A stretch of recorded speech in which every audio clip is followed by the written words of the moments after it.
So good morning, everybody. Welcome to the May 18th, 2021 meeting of the Calvert County Board of Commissioners. At this time, I'd like to ask Commissioner Hutchins to give the invocation. Thank you, Mr. President. Good morning, ladies and gentlemen. Please join us in prayer or reflection as we begin another session of the Board of Calvert County Commissioners. Let us be thankful and breathe a sigh of relief as we continue to make progress in recovering from the coronavirus. Likewise, let us continue to pray for those in other parts of the world, such as India, that are continuing to be ravaged by the virus. And most of all, let us pray for peace in the Holy Land, which is in the control of mankind. Thank you and amen. Amen. Aw, that's so nice. To the flag of the United States of America and to the republic for which it stands, one nation under God, indivisible, with liberty and justice for all. Thank you. I didn't know what that was. Somebody was chiming in. Yeah. So are there any corrections, additions to the agenda? If not, the chair would entertain a motion. Make a motion to approve the agenda as submitted. Second. Have a motion and a second to approve the agenda as submitted. Any discussion? All those in favor say aye. Aye. Aye. Opposed? Motion carries 5-0.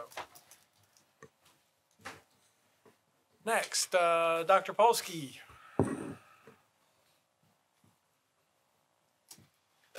These might start winding down. Oh, I hope so. And I checked with Andrew. He's vaccinated. I am vaccinated. I'm taking my mask off. Me too.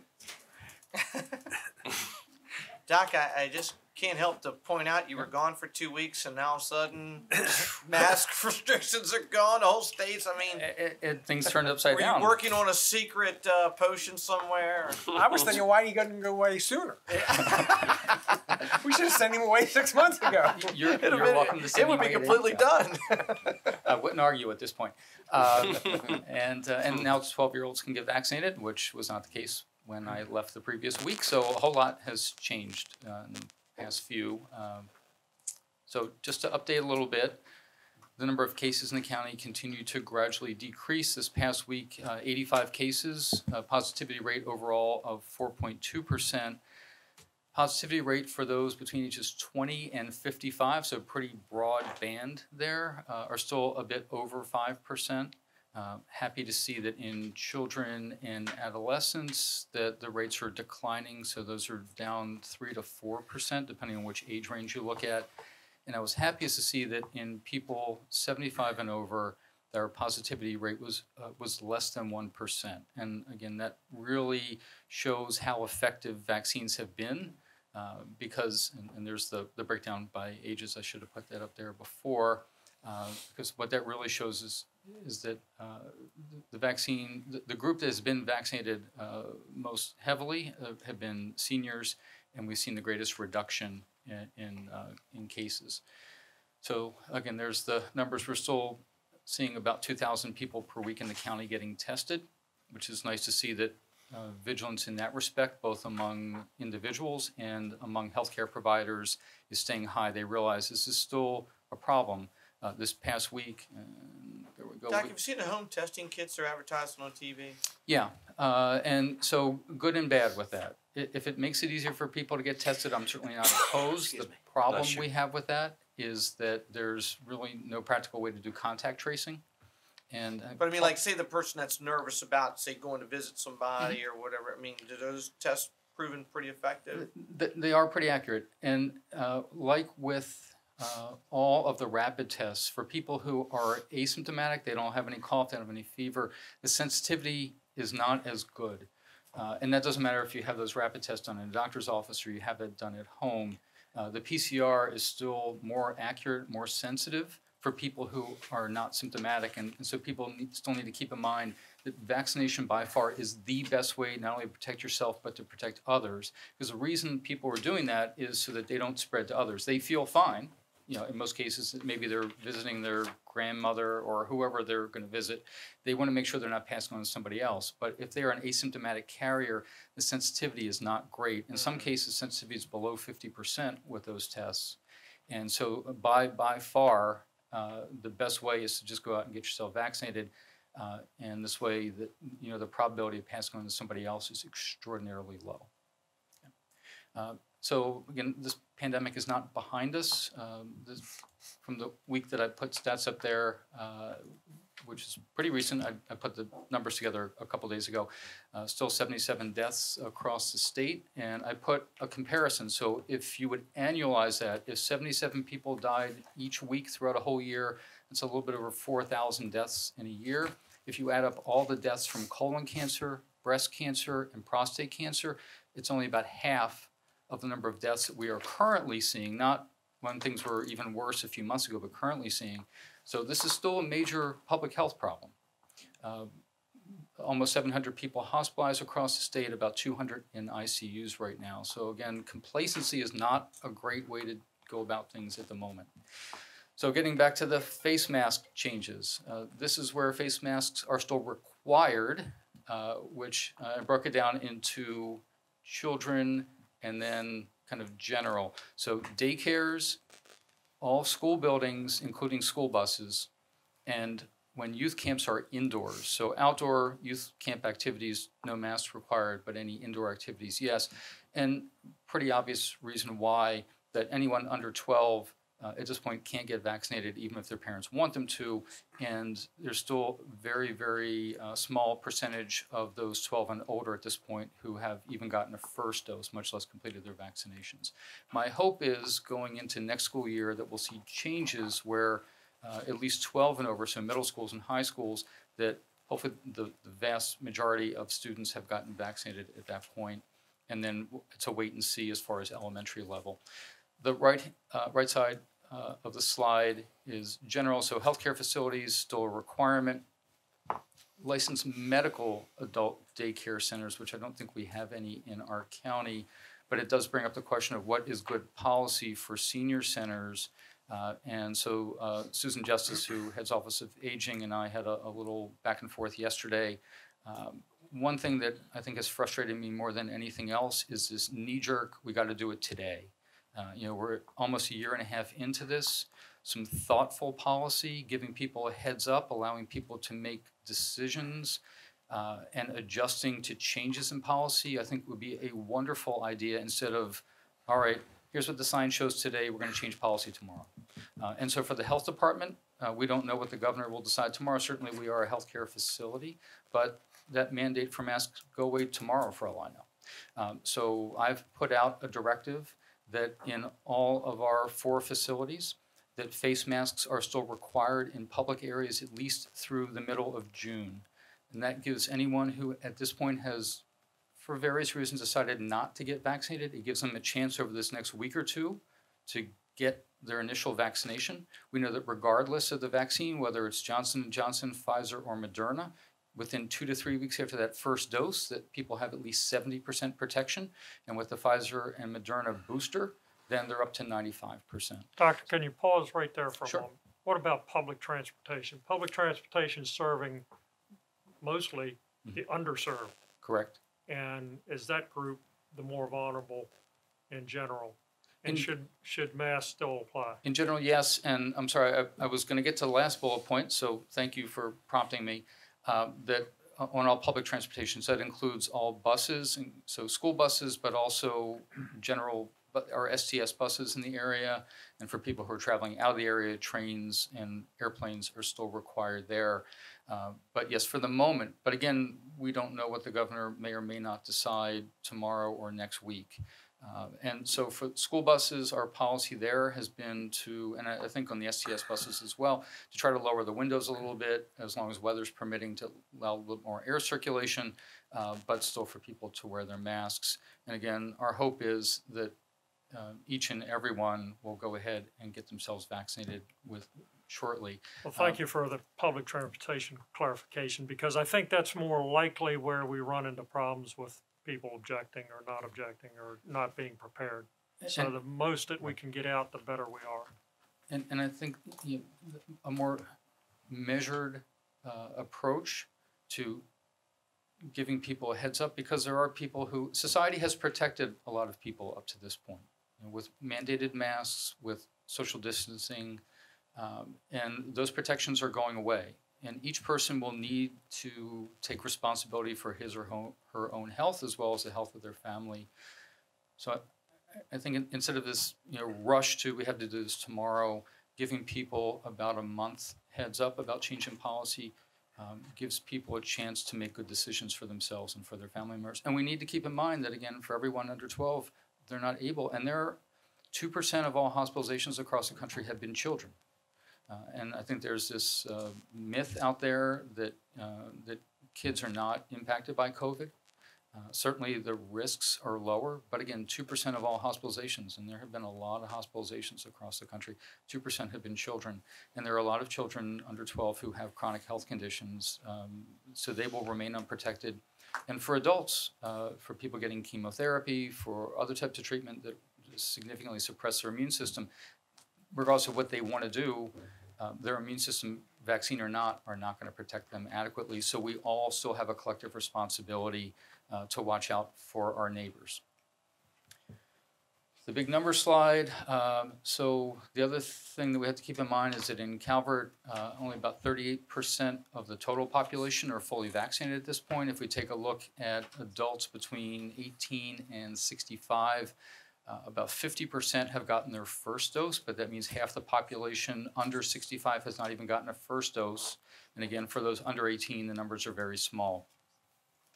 That puts us in the middle of the pack for the state as far as overall adult vaccination.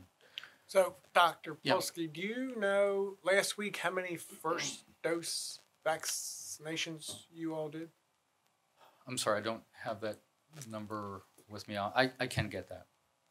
And what we look at is not just what we as a health department have done, but collectively. So for the residents across the state, whether they went to a local pharmacy, there are quite a few primary care offices that are now providing vaccines, although in limited numbers. And then there's a small number who's still going out of county. So I can get those numbers. For next week, is it okay for me to have that? Yeah. All right. So this morning on the radio, the Charles County health officer was on doing an interview, and she was concerned about the low rate of vaccinations for children. But didn't we just open up to children about a week ago? And I want to clarify terms, not to nitpick. Mm-hmm. So for those adolescents 12 to 15, right, that just got approved last week. Mm-hmm. And we did on Friday. So I'll take a step back. For the 16 to 18-year-olds, when that got approved, and that was only, I think, 3 weeks ago, we work with the local school system. The private schools, we work with them as well. But the local school systems, because of the numbers, and only Calverton has 16 to 18-year-olds, and it's a small number. So for the public schools, we work with the school system. The school nurses set up clinics in the high schools so that for parents who, because of transportation issues, because of work schedules, who it would be difficult, all they needed to do was sign a permission slip, and their children were able to get vaccinated in the high schools. Because of the timing now at the end of the school year, and the second dose is 3 weeks after, and every other week, and all that kind of stuff, the schools felt that it just wasn't feasible to do the in-schools for the 12 to 15-year-olds. So we worked out with them very quickly to push registration links out to parents, and I had the numbers, and I'm sorry, so I'm ballparking. The 12 to 15-year-olds on Friday, I think we provided about 250 vaccinations at the drive-through. And what we're looking at right now is we have a mobile van through the health department to take that out to the middle schools, at least to do a first dose, and then figure out what will be best for the second dose, which might be going out to the same location, or making other arrangements for parents to be able to get their children in. Under 12, again, there's not an option for vaccinating at this point. So didn't a bill pass in the legislature this year that said school children can get treated without parental permission? No. It did not? Not for COVID. No. Just in general. At a child in school. I know what you're talking about. You should, because you testified. So this is specifically So what did that cover? Specifically for mental health care. That's only mental health. Only mental health care. It's not for medical care, right? Correct. So we won't be able to vaccinate kids without parents knowing. Correct. Okay. That's what I was checking. Right. Okay. Right. Yeah. Parental permission is required. And then for 65 and over, we're still second highest in the state as far as the percentage of our seniors. So 88.1%, I think, was the latest as far as at least a first dose, and 81% of all the seniors in the county have completed their vaccinations at this point. And then an update as to where people who live in the county are getting their vaccines. And CHMC is the hospital group. And then a reminder to where people can go for vaccination and updated. So the vaccines given out through our health department, essentially 90% of those have gone to Calvert residents. And then where people can register at this point. And at this stage, if somebody registers, they can pretty much go Same day. to the next, whenever Right. you have it. So we have set links up for today, tomorrow, Thursday, Friday, Saturday, and into next week. This Thursday and next Tuesday, we have hours till 7 p.m. And we also have hours this Saturday. So for people who work standard, roughly 8 to 4, 9 to 5, they still have opportunities during weekday evenings and on weekend for themselves or for their adolescent children to come in and get vaccinated. And you have Moderna and Pfizer? We have both. We do have a few doses of Johnson & Johnson in the refrigerator. We do have a few people who specifically want a 1 dose. And I think that for men of any age and for women over 50, the Johnson & Johnson is a perfectly reasonable choice. If I was somebody's personal physician and it was a woman under 50, then I would recommend either the Moderna or the Pfizer. As we talked about a few weeks ago, the number of blood clots is not dramatic, but about 1 in 100,000. It's just, I don't see the need to take that risk when we have other options that are have proven. There's now been 150 million doses of Pfizer administered in the U.S. alone, and 116 million doses of Moderna administered. We've not seen any blood clots. We've not seen really any significant health issues other than people get a sore arm after the first shot, usually feel kind of fatigued after the second shot. Any All right. other questions? Questions? No. Thank you, Dr. Great. Folsom. All right. Thank you all. Dr. Folsom did a great job filling in for you the last 2 weeks. And I heard you were very gracious. So We encouraged her to come back. But she was appreciative for her time, and she seemed to be perfectly happy to turn things back. Really? We offer her if I a was- bargain spot. Yeah, reduce- yeah, reduce exactly. If I was lunch you, in I the wouldn't go away cafeteria. no more for a while. Well, at this point, I'm telling you, you want to get rid of me, get rid of me. Remember what happened to the far- drummer of the that on Beatles? Remember the drummer for the Beatles? Remember what happened? That's right. Was it Peter Best? Pete Best, Yeah. yeah. There you go. Okay. All right. Well, again, thank you all. Thank you. Yeah. So while we're on the subject of COVID, as most of you know, last week at the end of the week, the governor was having press conferences in rapid fire succession, changing the rules. So we are trying to get the county back up and running as best we can according to the rules that the governor has laid out. As I always say, this courthouse is not under our control, and it is under the control of the chief magistrate judge in Baltimore, and she has yet to relieve us of the restrictions.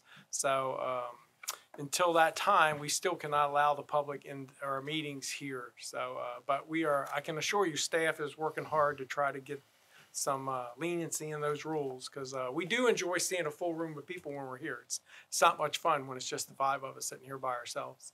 So,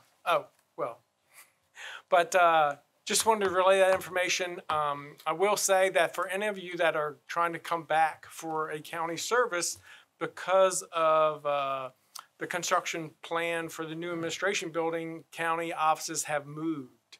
So you need to check before you come, call here at the courthouse, find out where you need to go, because as I said, there's nothing left in the administration building over where the plaza is.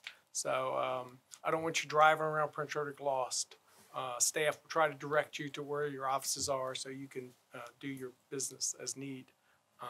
So just wanted to put that out there. We are trying to get back up and normal. As you see, it looks a little normal up here today. We are very happy to get rid of the glass shields and the masks. So it's progress. And there's light at the end of the tunnel, and it's not a train coming. So, but just want to relay that information. The other thing, under public service announcements, we all want to extend our condolences to the family of firefighter Raleigh Midkiff III, who passed away this week. Young man was a member of St. Leonard's Volunteer Fire Department, currently a member of Dunkirk Volunteer Fire Department, was a paid man in Washington, D.C., a young man that's gone way too soon. So I believe that was Mayor Mike Benton's nephew. Is that right? Possibly. It was some relation in it. I believe, you know, he just, it happened at his house. Yeah. Yeah. Oh, no, didn't have to Mike. Yep. Yeah, I believe so. Young man. So now the last thing we're going to do under this is I want to recognize the Leadership Southern Maryland class of 2020. I think some of them are with us today, and Commissioners, Mark Willis, County Administrator. Mary Beth's going to come up and read the actual memo and then talk about the leadership, the Southern Maryland leadership opportunities. But I will say that what we're, yeah, yes, sir. I just mentioned that because it's on my list. Oh, you're not moving to it now because No. Mary Beth jumped up pretty We quickly. would have to jump We over to approved the proclamation. That's how agenda. staff is now. We jump. Yeah. Please continue, sir. Yeah. But today we are going to recognize our employees that were part of the Leadership Southern Maryland class. So we're going to do that a little later. But right now we have proclamations on the agenda to take care of. All right. The first one is Commissioner Weems. I believe I'm Nope, the first one. sorry. Yes, you are, Commissioner McConkey. Do you want me to read this first, or did Julie Machino want to say something first, or you guys want to come up? I was just following the list that I'm given, County Administrator. Should I go first? Okay. All right. Good morning, Commissioners. My name is Julie Machino, and I'm the coordinator for the Calvert County Family Network, which is the local management board for Calvert County. In January, I presented a summary of the needs assessment findings for the Family Network with a focus on adverse childhood experiences. And today I'm here along with Arian Odom. She's our local care team coordinator to accept the county's inaugural Children's Mental Health Awareness Month proclamation. For more than 20 years, Maryland's Children Mental Health Matters campaign has brought together community partners to raise public awareness about the importance of children's mental health. This campaign helps to reduce the stigma of mental health and lets parents know that they're not alone in caring for their children with mental health needs. Research shows that childhood adversity can impact a child's mental health. Adverse childhood experiences are potentially traumatic events that occur in children 17 years and younger. Examples include experiencing verbal or physical abuse and neglect, as well as overall household dysfunction. Toxic stress from childhood trauma can change brain development and affect things such as attention, decision-making, learning, and responses to stress. Fortunately, Calvert County has great resources for children and families with a history of trauma or mental health needs, including the local care team, also known as the LCT. Calvert County's LCT strives to pair the families of children and youth with intensive needs to community-based resources and solutions to be successful. Arian Odom, our local care team coordinator, is housed within the Family Network under the Department of Community Resources and works with parents, guardians, and other adults on children's behalf to coordinate interagency care. The purpose of an LCT meeting is to open doors, brainstorm, share knowledge, advocate, and develop strategies to help children and families thrive. To date, the local care team in Calvert County has served 87 families. For more information, families can visit ourcalvert.com and search local care team, or they can call our office at 410-414-5977. Thank you. Thank you. I'll read the proclamation here. Okay.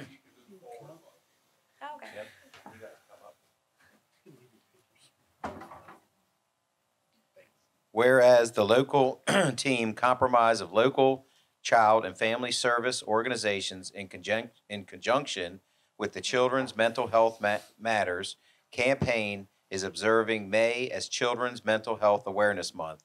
And whereas addressing the complex mental health needs of children, youth, and families is fundamental to the future of Calvert County and places a critical responsibility upon our community.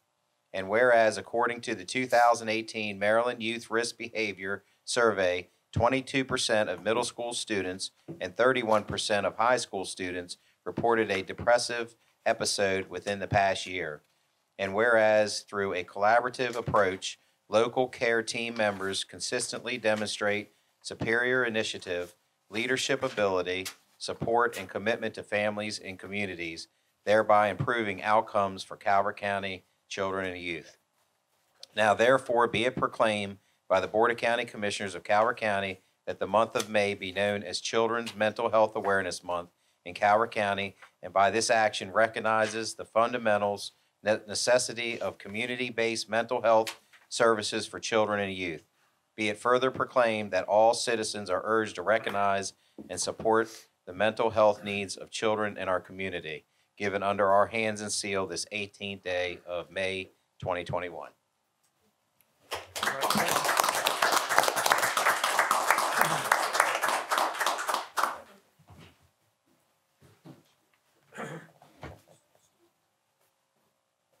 Are you still doing that to me, huh? For me to stand on a stool, you know?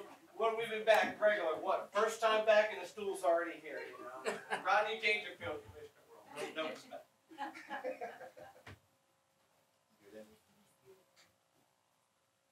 Give me the stand,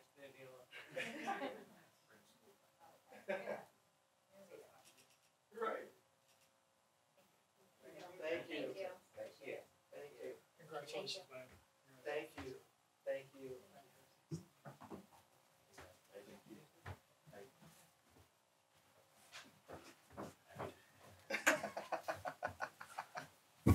Commissioner Weems?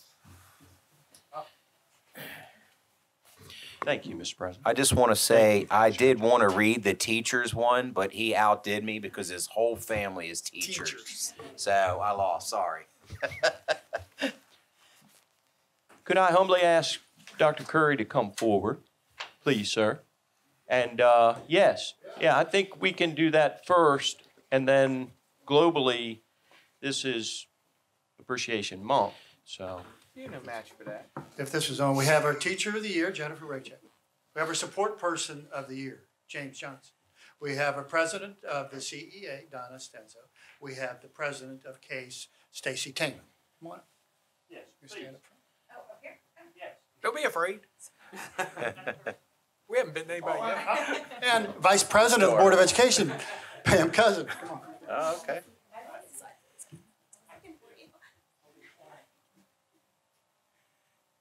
Now, in perusing the proclamation, this is for all of our teachers.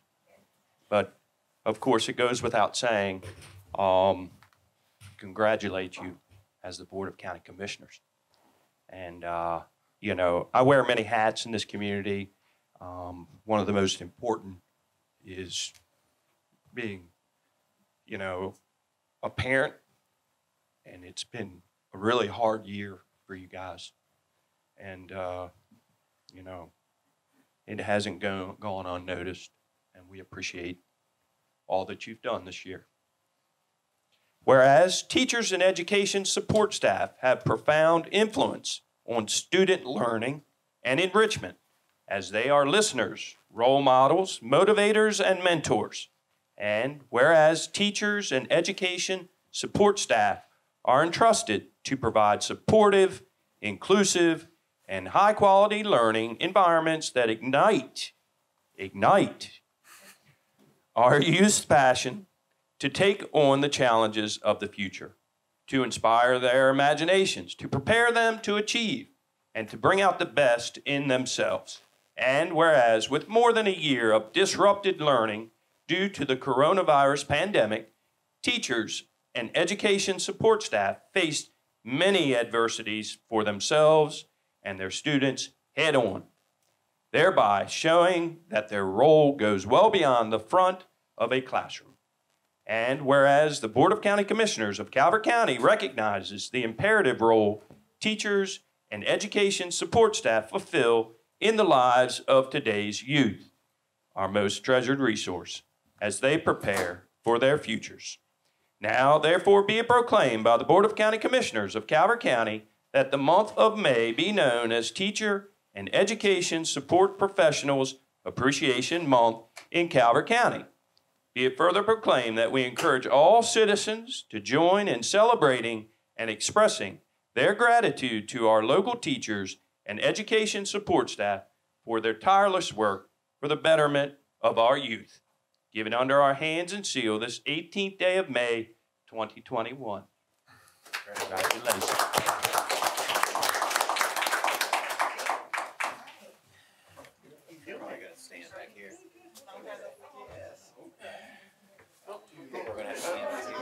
Yeah, they'll get all crammed in if we try to stand down there.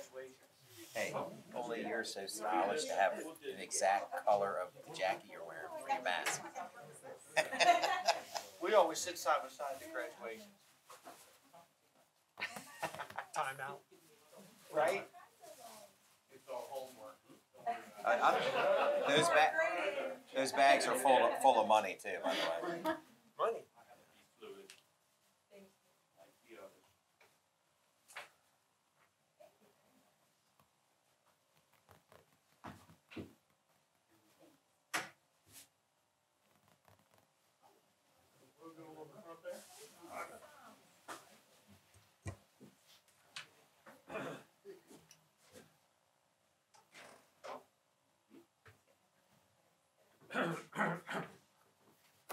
Squeeze in, Tim.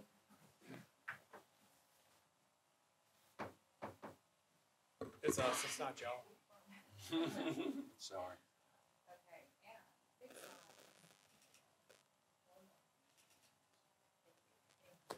So, their award winners want to say something about what you do and introduce yourselves?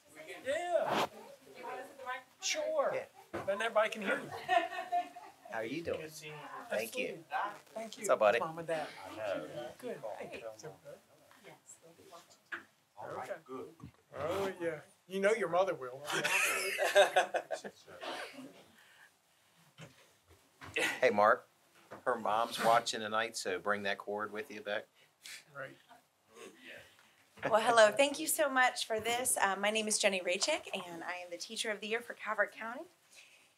And you got me all emotional, Mr. Weems, in your sweet words, because it has been a hard year, and yet it's been a great year, and we've learned a ton. So thank you for this. We appreciate it. Yes.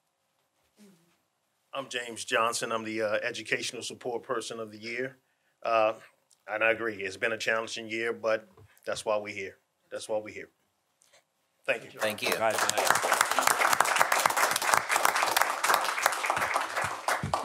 You know, I hear the conversations with Zach and Carolyn because, I just stay out of it. I don't know how you guys do it. I mean, I really don't. It's difficult enough in the classroom when you got the, but to, the on TV thing, and I hear Zach hollering at Mom, back and forth. I did send it. I don't know, you know what I mean? And I mean, the extra hours that the teachers have spent with Carolyn, emailing back and forth. Do they have this assignment and that assignment? Wow. I mean, who knew how? I mean, you like you say, you try to make adjustments, do the best you can, but who knew how difficult this would be? I would have to think parent-teacher conversations got to be so much different going forward. Parents got to be like, we didn't know. We're so sorry. It has to be the most challenging year in the history of this country for teaching. Has to be. I don't know how anything could be comparable. And it really brought to light the internet issues that many people face in the rural areas. So our board is taking a strong stance on spending the money to expand the internet into all the rural communities. So hopefully that'll fix the problem if we ever have anything like this again. Because everybody needs to have internet access. Because I think what we're moving towards is a lot of people are going to be working from home now. A lot of businesses have realized that they're going to save a lot of money doing it this way. So it's going to be the new thing. So we got to get this right, and sooner than later. So on behalf of all the board and all the citizens of Calvert County, we want to thank you all for what you went through this year and what you did to help our children, because they are our future. And as was said, I think the parents learned a lot this year too about what goes on in the educational system today. So you all, I've always said, you all are the most important part of the educational system, and you certainly proved that this year. The challenges that you had to face to get through this. So hopefully we never see this again. But and we take away the good things that we learned. We learned we can do things differently than we did in the past and more efficiently and effectively. So we got to look for the silver lining in all clouds, and that's what I try to do. So I think there are going to be some benefits out of all this. There certainly are some negatives, but there are going to be some benefits. So we certainly appreciate all that you all did for our children. Yes, sir, Commissioner Hutchins. I want to thank personally Dr. Curry with the interaction that I've had over the past year of trying to cover the different problems and a myriad of things that they're contend with. I have a young son in the 10th grade. Yeah, I'm old. I'm not dead. But, and he's taken college-level psychology and college-level mathematics, and that's hard to do online. So we're really glad of the capabilities that have been built as a result of this through the internet and the connectivity to each family, which we haven't fully achieved. But in particular, the meaningful face-to-face teaching instruction that just can't be replaced by being online. So thank all of you, and Dr. Curry, thank you for your leadership, and school board. And if you all did know, we have a plan in place. We should have every house connected in 14 months, right? Is that right? In 14 months, every house in Calvert County will be connected. It is our hope by the end of the year, Commissioner. Yes. Yes. I'm trying to give you a little leeway. And if I'm not mistaken, we'll be the only county in the state of Maryland? Only county in the state of Maryland to have everybody connected. So that it'll help the children. Yep. So hopefully it'll ease your job a little bit. Well, hopefully they're all back in face. Now we can't get. Now we can't guarantee the internet will work, but we'll get it to you. That's right. That's right. All right. Well, thank you all very much. Have a great day. Thank you. Thank you.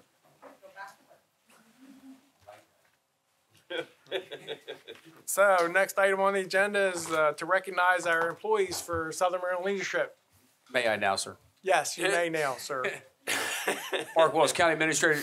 This is kind of a new presentation that we have for the commissioners going forward. It's not through the ERC necessarily, but it is specifically for the board, for the staff, but it's also for the citizens to know that a great number of staff routinely throughout the year go above and beyond by getting that additional leadership training, management training, and I don't think that we've done, from my perspective, for my office, I haven't done a well enough job really identifying who those individuals are. So we're going to play catch up for the past year or so, and then we won't be in every month, certainly, but we will come in, and we want to recognize these individuals in front of the public, preferably face-to-face in the future, but this method is fine for now. So that's what this is all about. This is the first time we've kicked this off. Good morning, Commissioners. Mary Beth Cook, Director of Planning and Zoning. I'm also representing the Board of Directors for Leadership Southern Maryland. I've sat on the board because I truly believe in this program and want to thank you for your support of the program and allowing county employees to participate every year. Leadership Southern Maryland's executive program educates and inspires a diverse group of current leaders, creating opportunities for collaborations and partnerships impacting the community needs of Calvert, Charles, and St. Mary's counties. Through a thought-provoking 9-month educational program, although this class was the longest class ever, 16 months due to COVID. Participate in in-depth conversations, speaking presentations, and site visits covering a wide range of topics, including education, public safety, defense and industry, healthcare, housing and human services, energy and environment, economic and workforce development, and multiculturalism and diversity. So with that, I would like to present the class of 2020 for Leadership Southern Maryland. They actually graduated on November 19th of 2020 virtually after completing their 9-month, 16-month longest class ever. First, from the Department of Parks and Recreation, Robert Branham, Deputy Director. He's here today. And joining us virtually are Dina Davis, Deputy Director of the Department of Human Resources, Kathy McAdams, Business Retention Specialist, Department of Economic Development, Judy Makel, Deputy Director of Department of Planning and Zoning, Sandy Wobbleton, Transportation Division Chief, Department of Community Resources, And also with us, Melanie Woodson, Director of the Department of Human Resources. So please join me in congratulating her.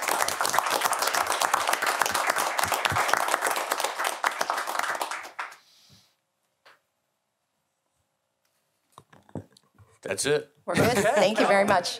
Mr. President. Yes, sir. Director and graduates, thank you very much. I know it's an extra time that you're involved, but it's money and resources well spent to continue the education of our staff and better our position as a county government. So I thank you for stepping up and being part of that program. And Director, it's money well spent. Wait a minute, this costs money? No, I too want to add my congratulations. You know, it does take extra effort from our staff and time, and hopefully, you know, it improves their service to the citizens of Calvert County. I mean, that's the goal at the end of the day, to improve yourselves and your service. So thank you again for taking that time and doing that, and congratulations. Thank you. Have a great day. Thank you. Thank you. So the next item we have on the agenda is a public hearing.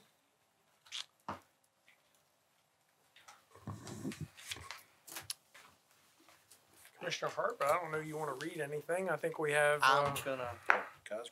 staff here to handle. Yes, so Good we'll morning, turn this over to Good morning. Mr. Cosgrove there. Erc Cosgrove, Deputy Director of Public Works, Capital Projects. We're here today to discuss the budget adjustment 077 CIP road drainage. Background, the Department of Public Works inspects and repairs approximately 4,830 linear feet of underground drainage pipe annually. DPW has identified multiple drainage pipes throughout the county that is in need of repair and or replacement. DPW has identified 5 completed capital improvement projects that have remaining excise tax revenue that they would like to realign to the road drainage projects. The CIP for the road drainage traditionally receives the majority of its funding each fiscal year from transportation road excise tax. From the FY 2021 road drainage CIP project requires additional funding in FY 2021 to address additional failing countywide road drainage repairs. Discussion, the projects highlighted by DPW are the Barstow Leeches Wharf Road intersection, Lake Calbrook Dam, Hardesty Road at Dalrymple Road, Shores of Calvert Dam repairs, Lake Ridge Dam repairs. Combined, these projects have remaining excise totaling $489,144.61. Fiscal impact. There's no fiscal impact to the county. All the funding identified in these 5 completed projects were approved through the CIP budget process and will remain dedicated to infrastructure improvements. Conclusion and recommendation. Staff recommends that after any public comment, the Board of County Commissioners take action to close the record. As required with the road repairs, staff will return in 10 days to request the BOC's approval of budget adjustment 077 CIP for $489,144.61. From the completed CIP project list above, transferred to the road drainage CIP project 4543. Any questions? I don't see any. So do we have any public comment? Is there anyone in the room who wishes to provide comment? Well, we haven't done that in a long time. Phew. There are 3 folks that are on the telephone line. If any of them wish to participate in this public hearing and provide comment, please press *6.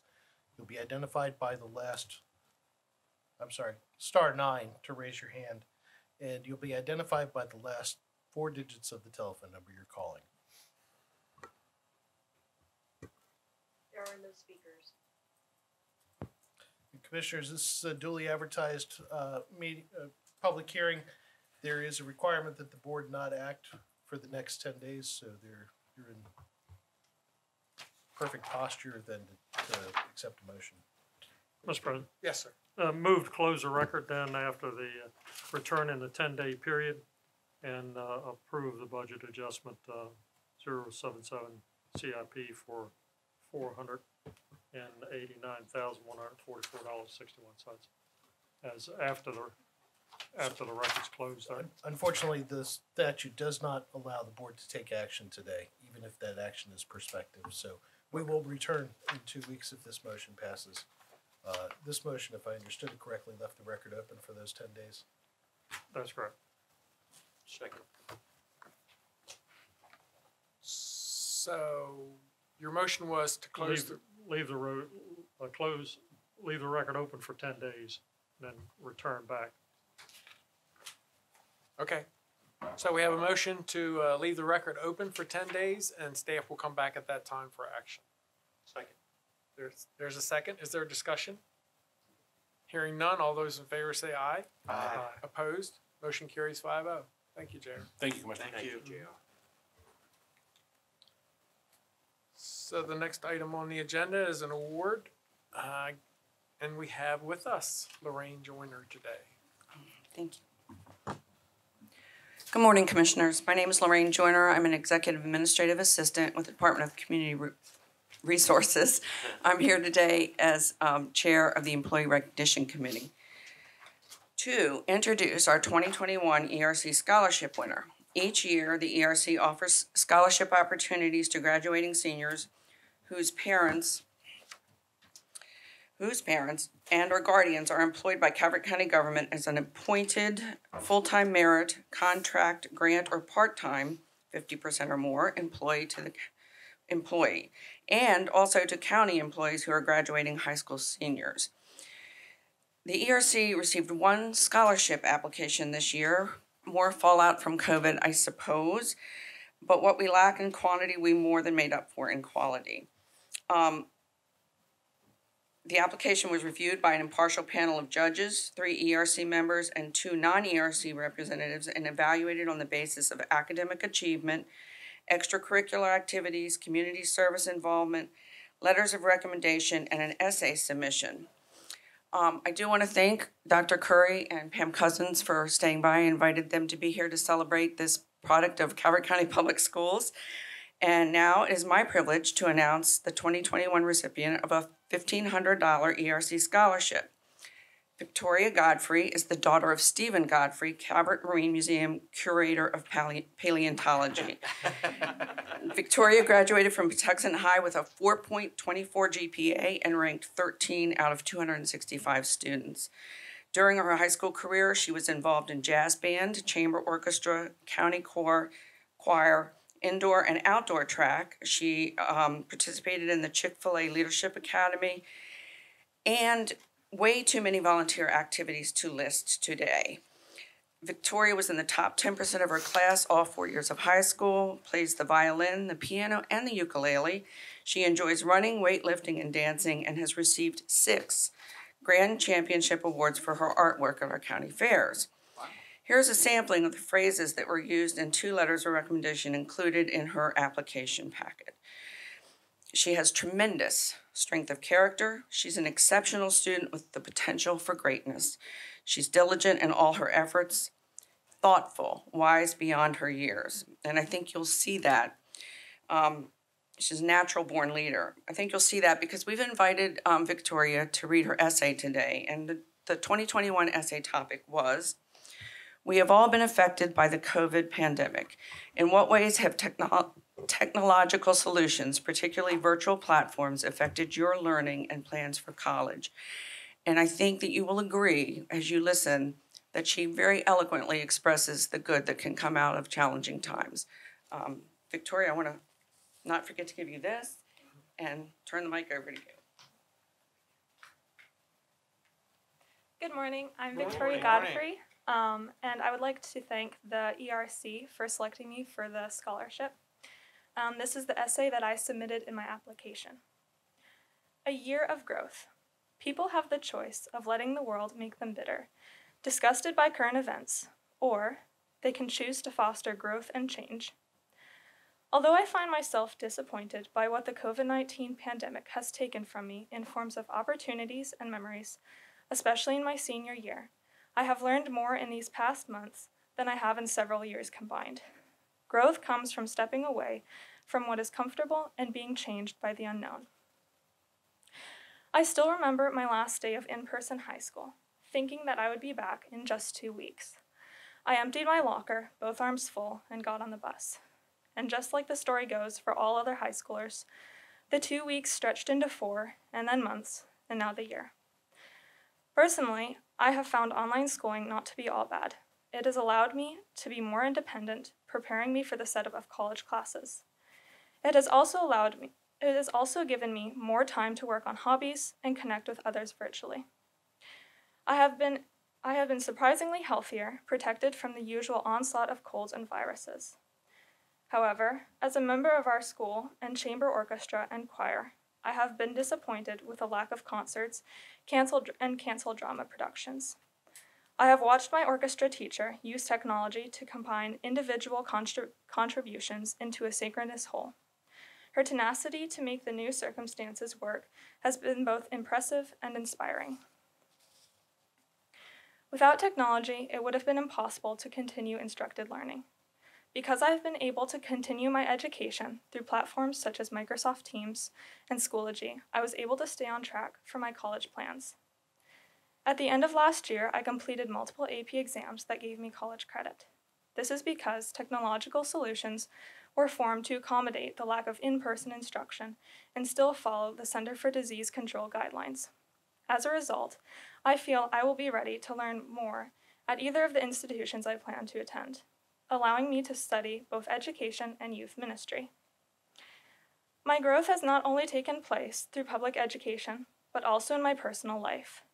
This past year, I have grown an exponential amount. Ironically, I have made many more friends, and I understand the world better. Being able to be connected through technology by way of my phone and computer has allowed me the blessing of interacting with others. I have learned how to listen better, understand people's hurt, and be there for them. These abilities will benefit me in educational environments as well as in my life thereafter. Without creative technological solutions, it would have been nearly impossible to be fully prepared for the start of college, continuing with AP tests, and maintaining social connections with loved ones. Thank you. Take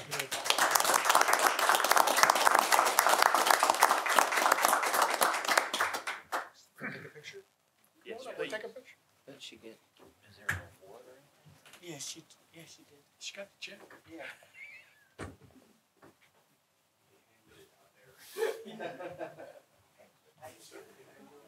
Yes, go ahead. Oh, yeah.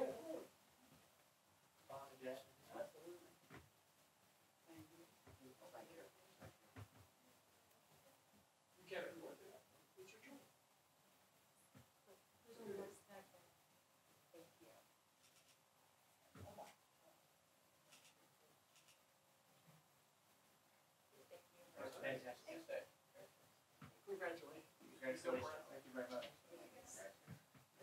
He was shake Kelly's hand. He was right under you. He had a 4.23. if you spot me, 4.1.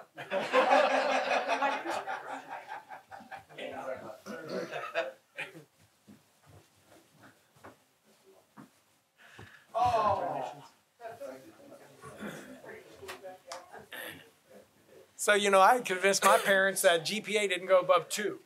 So, I'm glad they're not here today for that. But do want to take this opportunity to congratulate Victoria on all of her accomplishments and want to wish her well. It's very clear that she's going to be very successful at no matter what she does in the future.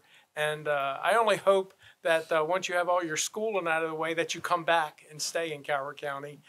We'd love to have citizens like yourself to fulfill their lives here. So thank you again for everything you've done. You make us such a great community. And your parents should be so proud. Yeah, so do your parents fight over who made you so smart? We do that in my house a lot. I was just wondering.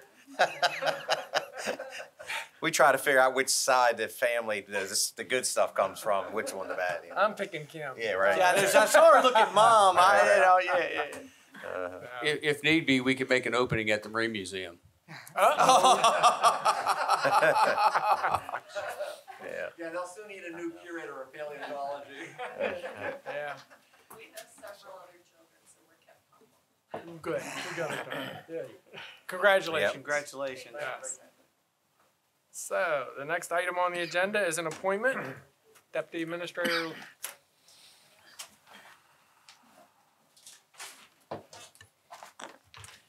Sorry, Commissioners, I got caught up in the school know, right? I know. appointment. You have, staff is requesting a motion to appoint Ron Marney to the Public Patuxent River Commission and authorize the President to sign the letter of recommendation on your behalf. Move to approve. Second. Oh. So I have a motion and a second to appoint Ron Marney to the Public Patuxent River Commission and authorize the president to sign the letter of recommendation on behalf of the board. Any discussion on that motion? Hearing none, all those in favor say aye. Aye. Opposed, motion carries 5-0. No, that'll be a 6-0. Ron votes too. No. No. No vote for Ron. So the next item on the agenda is old business. He's never gonna live that. Item 1, Department of Budget and Finance.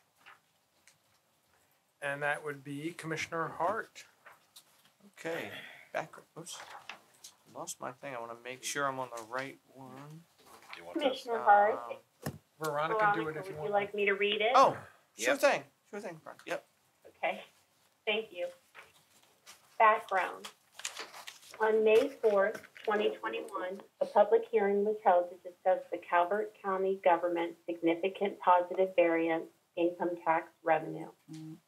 The funds provided to the economy from the federal government are impacting both revenues and expenses in a positive manner. Finance and Budget has proposed that the additional income tax money of $12,931,300 be used to fund the project listed in the table below. Ward Farm Roundabout, $3 million. Lower Oyster House Rehabilitation, $300,000.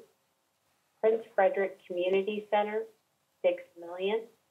And stabilization account, which is our committed fund balance or savings, for $3,631,300. By funding Ward Farm Roundabout and restrooms and the Lower Oyster House Rehabilitation for $3,300,000, the county will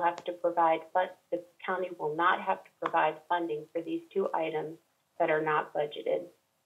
Finance and Budget also proposed funding the Harriet Elizabeth Brown, or HEB, Community Center's $6 million. This will save the county from future debt and interest payments. And the final proposed use is to contribute $3,631,300 to the county's Emergency Savings Account, or Stabilization Fund. Fiscal Impact. The fiscal impact includes the increase in income tax estimates by $12,931,300. At the end of every fiscal year, any net savings, revenues less expenditures, falls to fund balance. The actual income tax receipts at the end of the year would be part of this equation if not used as recommended here or in another manner.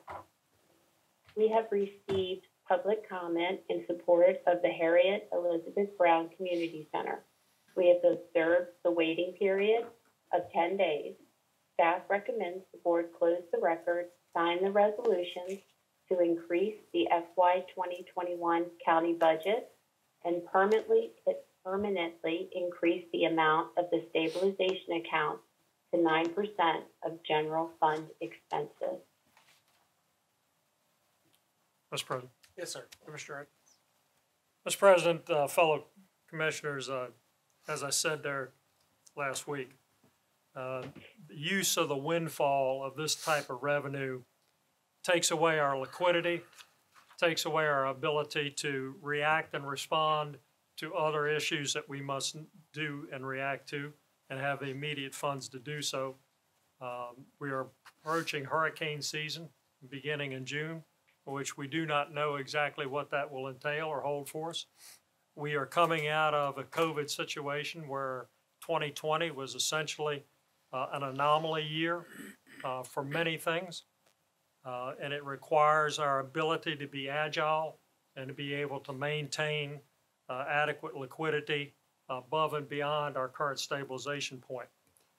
My recommendation is to reduce that by $5.5 million, leaving $500,000 there for the community center which there's another 500,000, as I understand, from the Director of Parks and Recreation that are possible grants. So that would be equivalent of $1 million to move this project along its track and make this capital project, which is a long-term qualifying capital project, a bonded project. We bond projects all the time.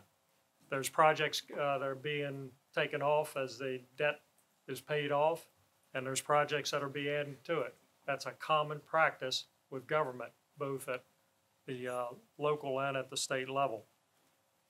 I think that it serves us well to hold our reserves and see what the future holds for us, to continue the practice we have with bonding. Yes, there's an interest rate cost to it. There's an interest rate cost to all the other bonding projects we've done. That's nothing new to us. And at the same time, every year we're paying debt service and removing some projects off as it goes forward and relieving that. So, and as it moves along, we're also faced with the changing dynamics of the Dominion pilot, which is coming to a close. We have significant things to anticipate in the next few years that are going to be important to us, and we ought to use bonding where we've used it in the past and should continue to use it for major projects. Mr. President, that's my thought. Now, I know that, you know, there's probably a majority that's already wed to this, but I would ask that we have some dialogue on that thought before we move forward on it. Thank you. So that was a motion?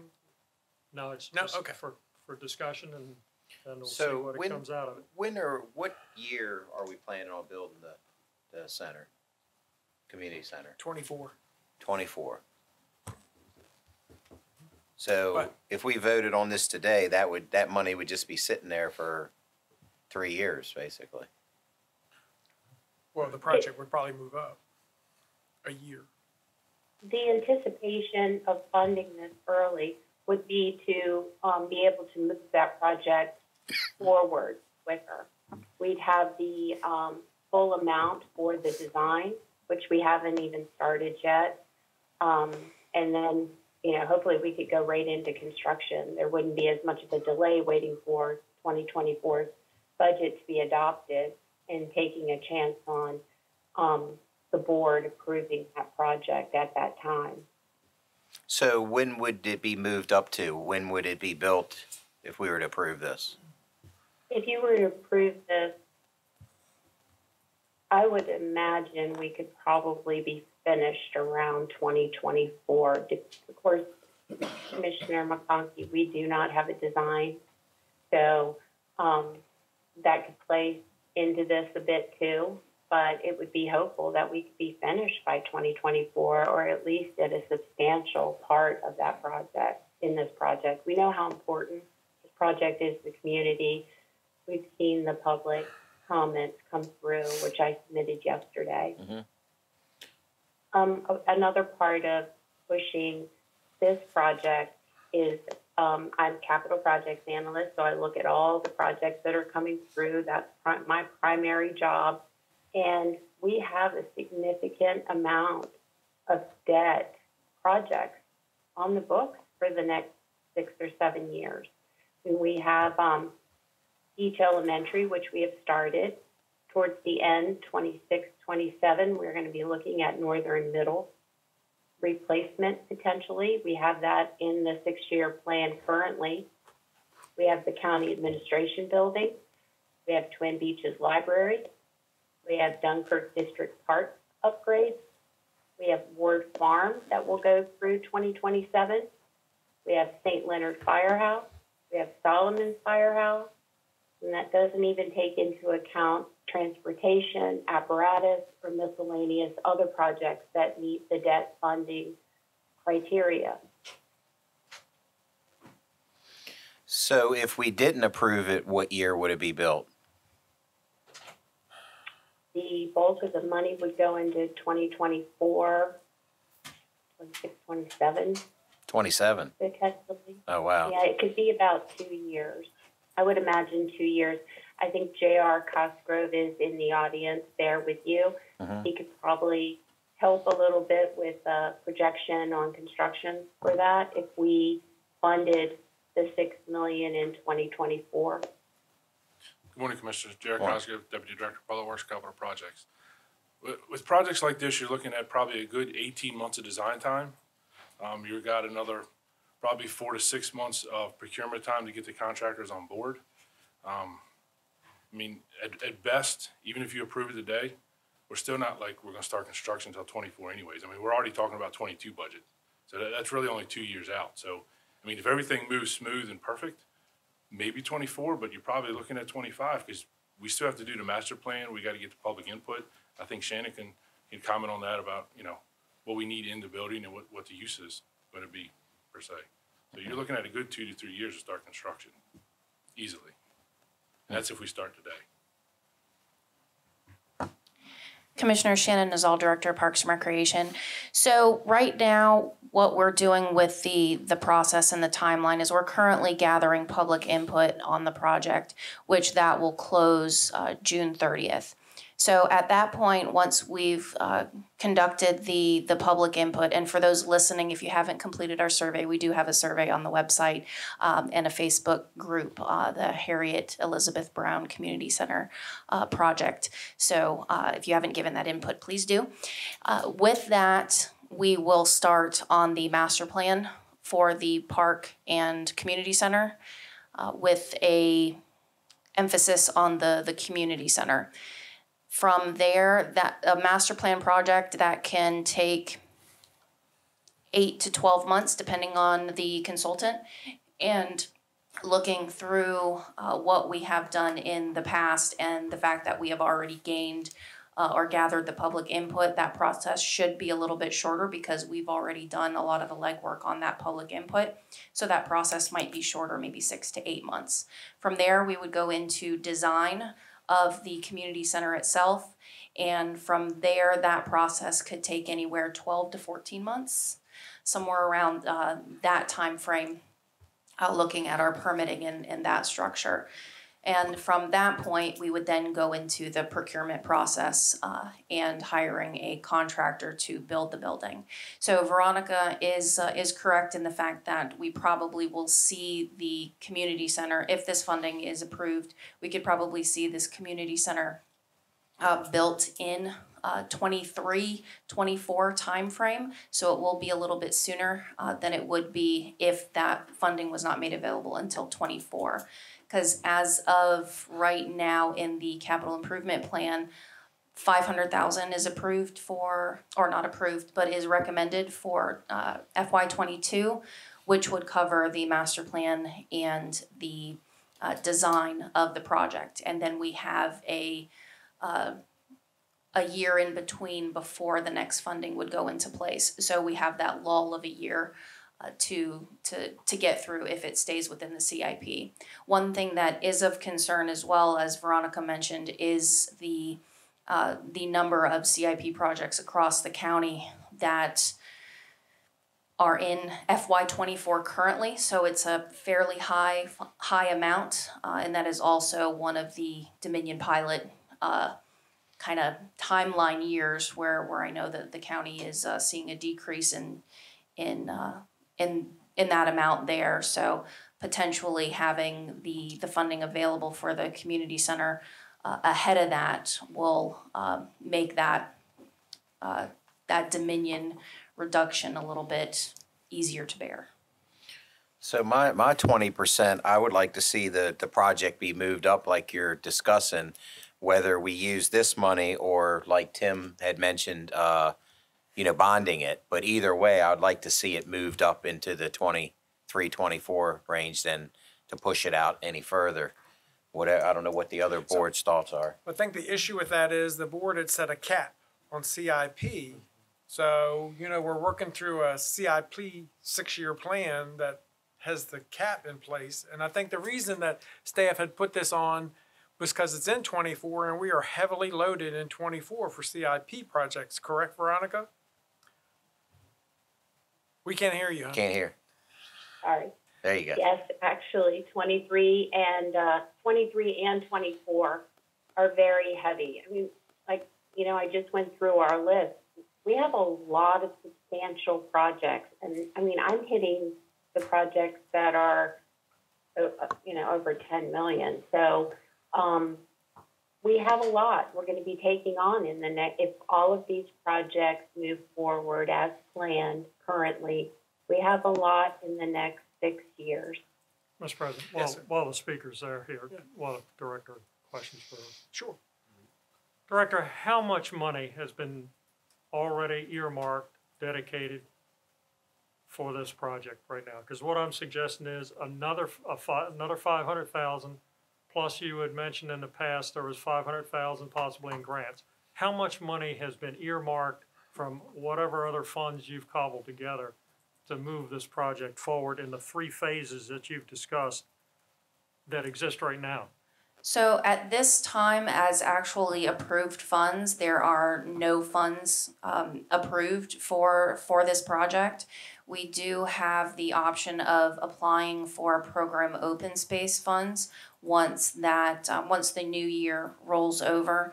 We're allocated a little over $350,000 annually in development funds from the State of Maryland Department of Natural Resources for the program open space program, and that can be utilized for that. It has not been applied for yet as we haven't gotten into that new fiscal year at this time. There are potentials for other grants as well, which we would be able to start on the process once potential funding has been put into place. Planning on working with the Department of Community Resources on doing a CDBG grant that could potentially fund up to $800,000 for the project, but that is also a grant, a competitive grant that we would have to see if we were eligible for and approved for that. So that's future planning for that. So what would it take in your estimation, and I know you don't have a calculator here, but for the phases that you discussed as far as the planning, design, any immediate groundwork that may need to be done, could be done ahead of time to prep the area, those types of things. How much would that take? Because I'm looking at 500,000 to take from that 6 million, 500,000 there. Whatever grant you've talked about there from the different state applications is another 850,000 roughly. So what does it take for the design to keep the project moving along the track and still be able to take our bond request to the General Assembly in January of 22 and hopefully have that approved and out by April of 22, and then be able to cobble together what's needed to meet a bond requirement to sell bonds? So we've estimated that master planning and design will be about that $500,000. We have not gotten into any of the site work or any of the construction costs as of yet, because we haven't had the approval for the funding at this time, and with the costs of construction right now, it probably wouldn't serve us as well currently with some of the prices out there to get those estimates right at this time until we're really getting ready to start going. So from our perspective, if we were looking at the planning and design portion, then the $500,000 should cover it, not having gone out to bid to see what that will come back at. That's probably about average for those type of projects. And then any site work, I would have to defer to Department of Public Works. Just a rough of what could be done in advance of the bonding. So, I mean, the site is kind of rough as far as topography goes, to put a large building on there like we're talking about. So there'd be a lot of site work, a lot of grading. I would estimate, if we're just looking at doing a straight grading permit to get the site ready, maybe for a pad, probably about $750,000. That just ballparking it. So I mean, is that stormwater management and everything? So when you do a grading permit, you would have to take into account stormwater management. It would be difficult without a full site plan to know the total impervious area. So it would make it difficult. We'd have to go through the site plan process. But like Shannon was saying, as far as the design and the master plan, just to be safe, I'd assume $1.5 million to cover everything. Okay. Because we don't know what curveballs we're going to be thrown at, you know. And I think that's good to look at it in total, you know, the whole site plan. So then the possibility of if we made it instead of 500,000, if we made it $1 million, and then added into the 850,000 that's available from the state, to be able to move some of this, to keep it moving along on the track. Because I don't want to, the fact of the matter is, we're always going to have a heavy load of capital projects because that's what we have to do. We've got to meet requirements as they come. We've got to look forward down the road, not just for next year, but further down the road. We've got a debt ceiling, it's 9.5 that we're remaining under, 2.5% under. We've got capital projects that are extended out, and that's what capital debt's for. Understood. What I would caution is in regards to the potential $800,000 from the CDBG grant program, is that takes that's a long process to go through that grant application. Community Resources just recently went through it with the End Hunger group. So we do know that grant takes a long process to do that. And when you are going through that process, they expect that the funding for the entire project be allocated for what you're looking to do. And I believe the next open period is not until fall, and it does take some planning ahead of time before those grants are applied for to be able to apply for those grants and have all the information that you need for those. So I would not say that $800,000 would be readily available. Okay, that's fine. I'm talking about moving the money to the stabilization requirement, so it can still come out as needed and be moved from stabilization into an active project. The key here is trying to keep the liquidity there, and we can move it as we need it from our stabilization account. If it gets to the point where your grants are not coming in a timely fashion, consistent with the movement of the project. So, Mr. President, I don't know what else we can argue the point about whether it's going to take this inch or that inch, but if we maintain the liquidity, put it in the stabilization account, it can be drawn from any point in time we want to draw from it through the appropriate actions of the board, and bond the project out. As I mentioned before, and watching Bloomberg here recently, $68 billion in capital debt's has already occurred with local governments and state governments taking advantage of the low interest rates. We don't know what the interest rates will be. We don't know what inflation is going to be. We don't know what's going to happen after the Dominion pilot concludes as far as adjustments and that type of thing. But what we do know is we've got capital requirements that don't stop, and we've got to continue to move them, and it's best moved, in my opinion, it's best moved through bonding authority. The other issue is if we don't make some type of significant commitment, this is going to end up in the next board's lap, which maybe some of us may not be, and that can be completely undone or done differently also. I know this group of people have been advocates for it for many years. It's been going on many boards ago, hadn't it? So that's just my other concern too, is making a commitment to make sure that this thing stays on track to keep moving forward. And Commissioner, I concur with you on that.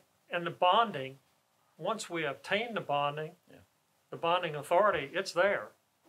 I'm fine with bonding it, but if we don't commit to that bond now, I guess, like I said, that falls in the next board's lap is the problem, and they may not think the same way. So gentlemen, let me offer this. So everybody's right. here at the table, right? You know, you can be on both sides of this. You can say, okay, I want to make sure I have money in the rainy day fund and everything.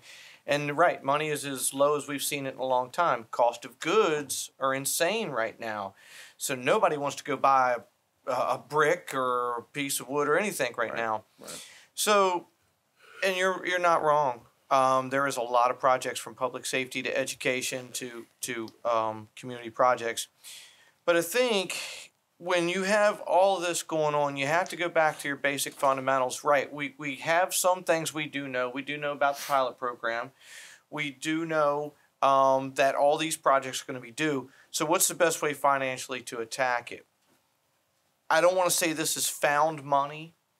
That would be oversimplifying it. We know it's an anomaly. It'll not happen again. We hope not. We hope they don't see something like this.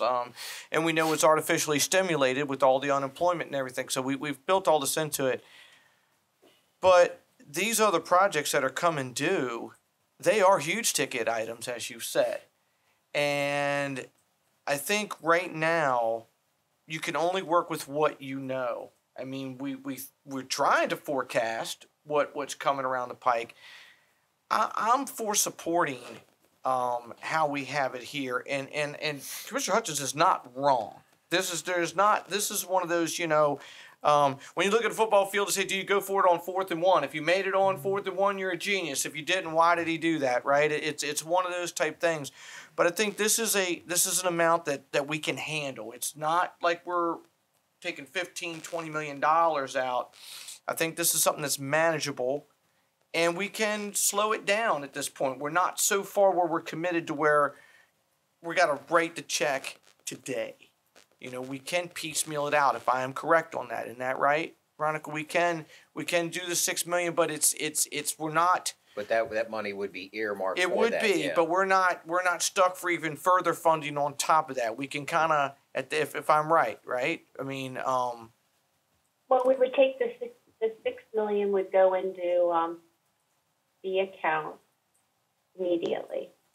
Right. So she would have access to it. Right, but if all of a sudden goods came back at 300%, we could say, okay, well, hold on. You know, we have the funding, but we're just not going to pay at that rate, right? We have a little bit of control there. Not saying we don't have that with bonding, but once we get into bonding, once we go to New York, and remember, that AAA bond rating is everything.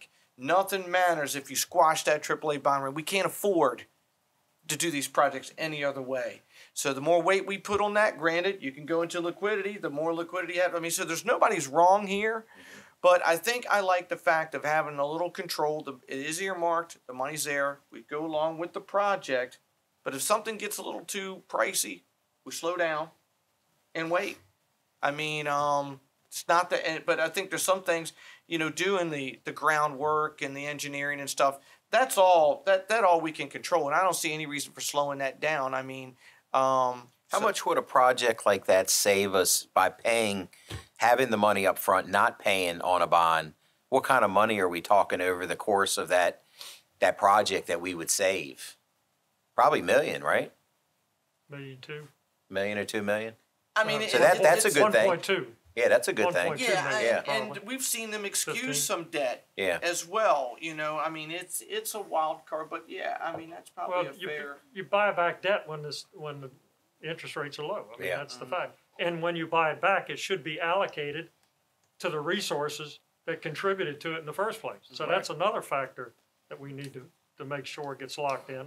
Mm-hmm. That if we buy back debt, it goes back to the departments that generated the requirements. Which but that's is usually Shannon. You know, yeah, I mean, just 2 firehouses alone, you're talking 30, right? Just without even then you throw another school in there, it's another 35, 40. So you know, I mean, we easily have more on the books than what we have outstanding right now. That's a scary proposition. I mean, and that's kind of going into my thing tonight. We'll talk about in the budget where how we've done things in the past. I think we're going to have to change a little bit where if we know we have something coming, maybe 6 years isn't enough time to start putting that money together. But we have to come up with, you know, a little bit better way to, we know these things are coming, but maybe we have to start earlier in the process. You know, we've given ourselves 6 years, but making a lot have to happen in 6 years. So Veronica, our 22 CIP is already at the cap, correct? Yes, sir. The cap that was set prior, we've been trying to keep that around 25 million less for each of the years. Correct. For debt. Sometimes we can pull it off, sometimes we can't. And where are we at now, Veronica? What do we? The numbers changed so much. We used to be around 135 total outstanding. What is the number now? May have to answer, but we are currently outstanding on. What's she said? It's 100 and something. She said Tim may have the answer. She doesn't know that. And she's in and out a little too. Yeah, and you're fading in and out. Now, Tim, are you on? Yes, sir, I am. So what's the pulling total up our outstanding? financial statements now. And I'll share with you that at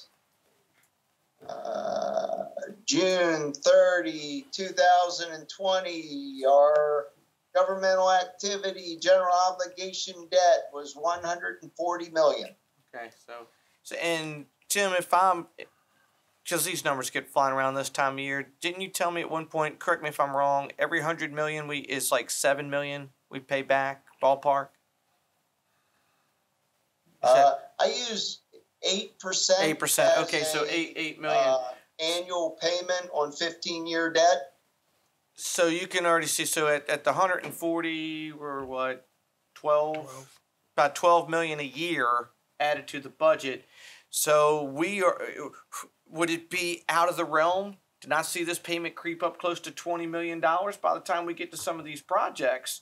So our debt service currently, Commissioner, is around $20 million. We're just under $20 million. 19 million. So 19, yeah. That's why we put the cap in place, was to make sure that number didn't keep going up. Well, what's the trend line from Director? And I know you put this out there, but the trend line of from, I think it was 17 or 18 and projected forward 6 years.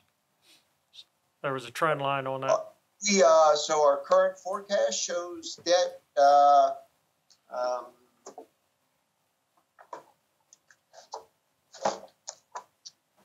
I'm going 7.1 on the debt affordability model.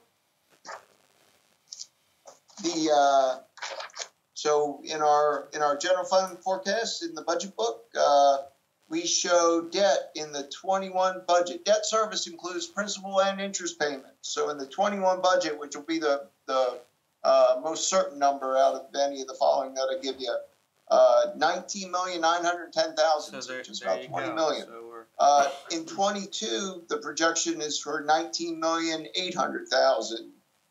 Following the CIP and the planned debt, we would be at $20 million in 23, $21 million in 24, and $22 million in 25. And I don't want to exceed that, my 20%. But that may be difficult with a lot of projects that are coming up. I mean, what's the balancing act, right? You know, you're not going to turn down education or public safety and I mean, we're one of the few counties that really don't have proper community centers. We really don't. We've got a number of them, though. We've got a number of community. How many community centers you got, Director? But you know, it's not like the community center isn't there. There is a community center there. It's currently operational. We do, but it's a little speculatory too, right? So when I talk with some of these folks, I'm like, what's going to be the function of this, right? I don't need rooms for arts and crafts. You know, we have that, but we need spaces to where maybe basketball can be played or volleyball, but true things that the community's lacking is what needs to go into this thing. And we are a little behind the curve on, you know, we've seen it with fields and some parks and recs type stuff. I mean, there's some agencies, I mean, I know we can't be everything to everybody that have ice skating rinks and all stuff, but a community center is a pretty basic item and Prince Frederick till just a little while ago didn't even have one. So I think we need this adequate facility, and I think it needs to be something that's an asset, and it's just as important as everything else. So I'm going to support it how it's written, but like I say, I think nobody's wrong here on this, and it really aren't. It's just tough. Everything's in the millions, you know. I mean, it's nothing's 2 or 3 million. Everything is 10 million, 15 million. I mean, we're seeing numbers we've never seen before. How many community centers do we have? We have 6 facilities that we use as community centers. Only one has a gymnasium, and that's Northeast Community Center up in Chesapeake Beach. Thank you. Veronica or Tim, how much is currently in the savings account? Yeah, I could take that one, Veronica.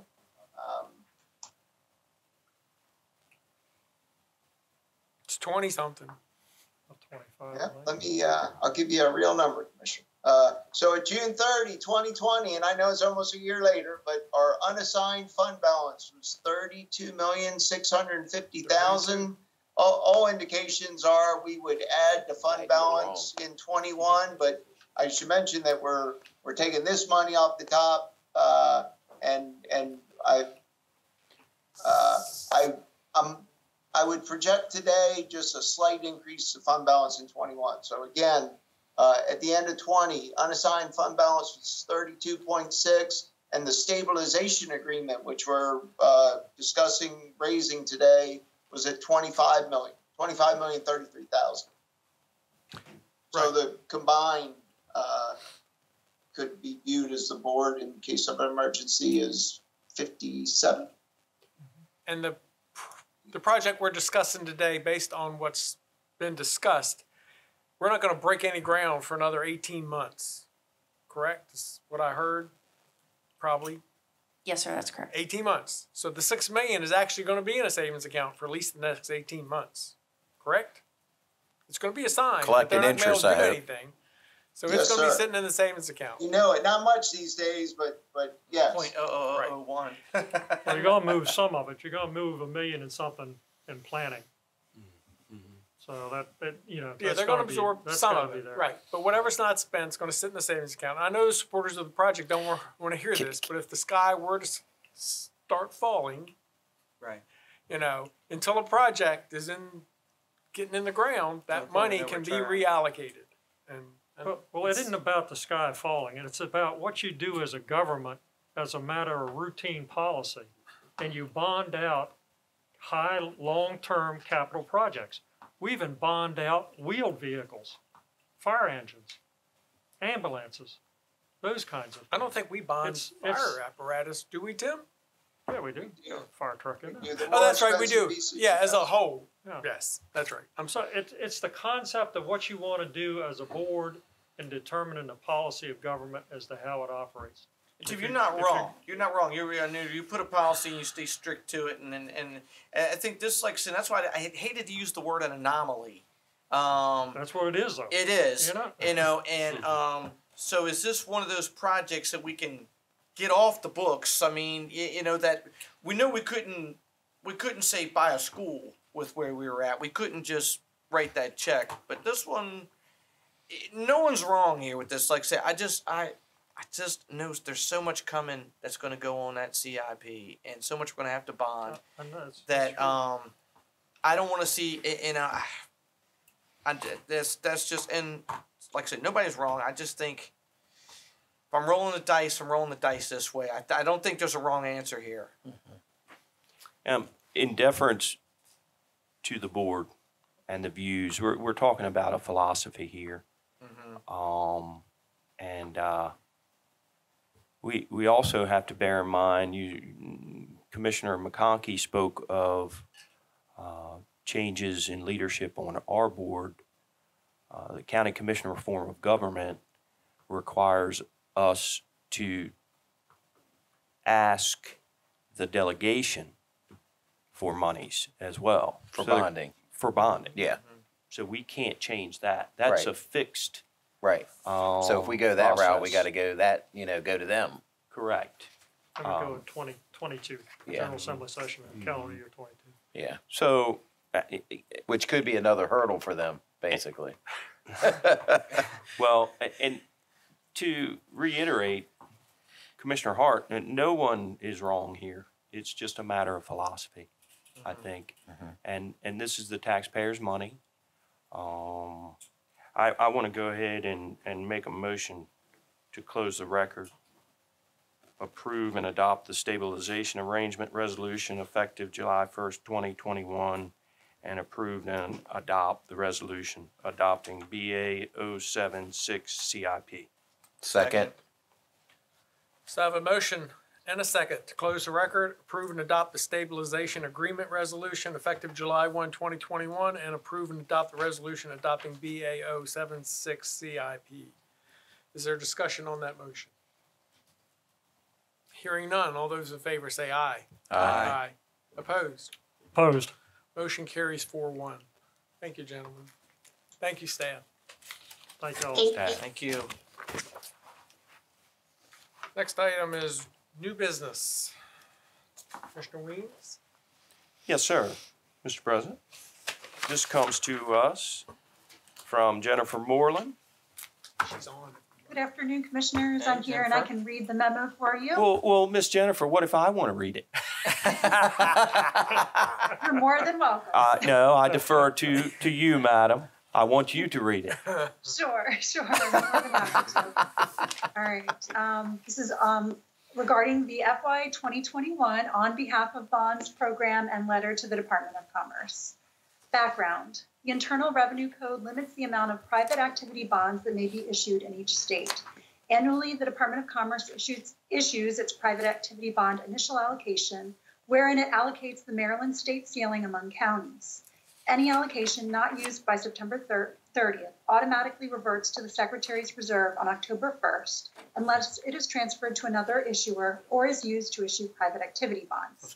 Calvert County's FY 2021 housing bond allocation is $3,502,115, with a non-housing bond allocation of $1,214,440. Calvert County has received the annual invitation to participate in the On Behalf of Local Governments Housing Program, OBO. Under this program, the Department of Housing and Community Development, DHCD, pulls participants' housing bond allocations to fund housing programs or to issue mortgage credit certificates on behalf of the local government with county-based caps removed. The following is a breakdown of allocation versus actual usage over the past fiscal years.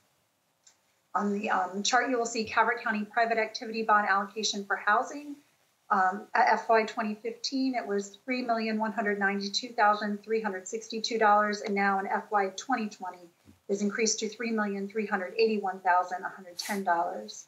Again, looking at this chart, the housing loans to Calvert residents under Maryland Mortgage Program at FY 2015 included 29 loans at $6,707,626, and at FY 2020 there were 76 loans at $19,156,210. Additionally, Section 13-804A of the Financial Institutions Article of the Annotated Code of Maryland requires each county to submit a report approved in writing by its bond counsel to the Secretary of the Department of Commerce with information regarding the amounts and types of bonds issued pursuant to its total allocation. Discussion. To participate in the OBO program, a local government must transfer its allocation to DHCD in writing on or before July 1st, 2021. To accomplish this, the Board of County Commissioners, the OCC President, must sign Attachment 1 and the attached letter to the Maryland Department of Commerce. Fiscal impact, none. Conclusion recommendation. I recommend that the BOCC authorize the Board President to sign Attachment 1 and the letter to the Maryland Department of Commerce. And this was coordinated with the Office of the County Attorney. Thank you, Jennifer. Thank you. Sure. Move to approve, sir. Second. I have a motion and a second that we authorize the president to sign the transfer of allocation and the letter to the Maryland Department of Commerce. Any discussion on that motion? Hearing none, all those in favor say aye. Aye. Opposed? Motion carries 5-0. Thank you. Thank you, Commissioners. It's helped a lot of people last year, and we hope it continues to do so this year. Thank you. Thank you. So I see JR is moving to the table. So next item on the agenda is Department of Public Works, SMECO easement deed Commissioner Hart, JR is here to happily take over. I would be delighted for JR to take over. Good morning, Commissioners. Jerry Cosgrove, Deputy Director of Public Works. Good morning. Here again. Background. The Department of Public Works Capital Project Division has made an application for a grading permit for the construction of a new roundabout intersection at Ward Road and the entrance to the new Ward Farm Park in Dunkirk, Maryland. As part of the improvements to the Ward Road and the construction of the roundabout intersection, electric power poles and lines are being relocated to be set back appropriately from the improved travel lanes. Discussion. Southern Maryland Electric Company is requesting that an easement along Ward Road be provided for the power poles and the lines to be relocated within as part of the improvements of the Ward Road and the new roundabout intersection for the Ward Farm Park. SMECO has prepared the easement document and provided to DPW, Capital Projects Division, to gain the signature of the property authorities for the county. The deed will be recorded in the land records of Calvert County prior to the relocation of the power poles. Fiscal impact. There's no fiscal impact with providing the SMECO easement. Conclusion and recommendations. DPW Capital Project Division requests the Board of County Commissioners authorize the Board President to sign the SMECO easement deed. Any questions? Mr. President? Yes, sir. Move to authorize the Board President to sign that SMECO easement deed. Second. I have a motion and a second to authorize the president to sign the SMECO easement deed. Any discussion on that motion? Hearing none, all those in favor say aye. Aye. Opposed? Motion carries 4-0. Let the record show Commissioner McConkey's out of the room. Thank you. Thank you, Commissioner. Absolutely. So next on the agenda is a presentation from the Election Board. Deputy Administrator Vassallo. Good morning, Commissioners. Linda Vassallo, Deputy County Administrator. Gail Hatfield is going to be joining here at the desk here shortly. She is the County Elections Administrator, and she's going to be reviewing the impact of HB 745 CH43 on the 2022 general election, and a potential impact to the FY22 budget. And with that, I'm going to turn it over to Gail. Good morning, Gail. Good morning, Commissioners. How are you this morning? How you doing? I'm doing great. Basically, yes, what she said is after the pandemic, and you all know how the primary and the general election went last year, there were quite a few changes that have to be made, and we're all aware of that. And then, of course, legislation passed, the House Bill 745. So basically, that's going to force us to follow some different rules and regs and changes. It's going to adjust our voter registration-based requirements for the number of early vote centers. Normally, we only have one. So we have 67,238 registered voters right now that are active. With the new law going into place through the House bill, that's going to allow us that we have to be mandated to have at least one more. And I know through different discussions, it also has to be geographically distributed, and it needs to be equal throughout the county.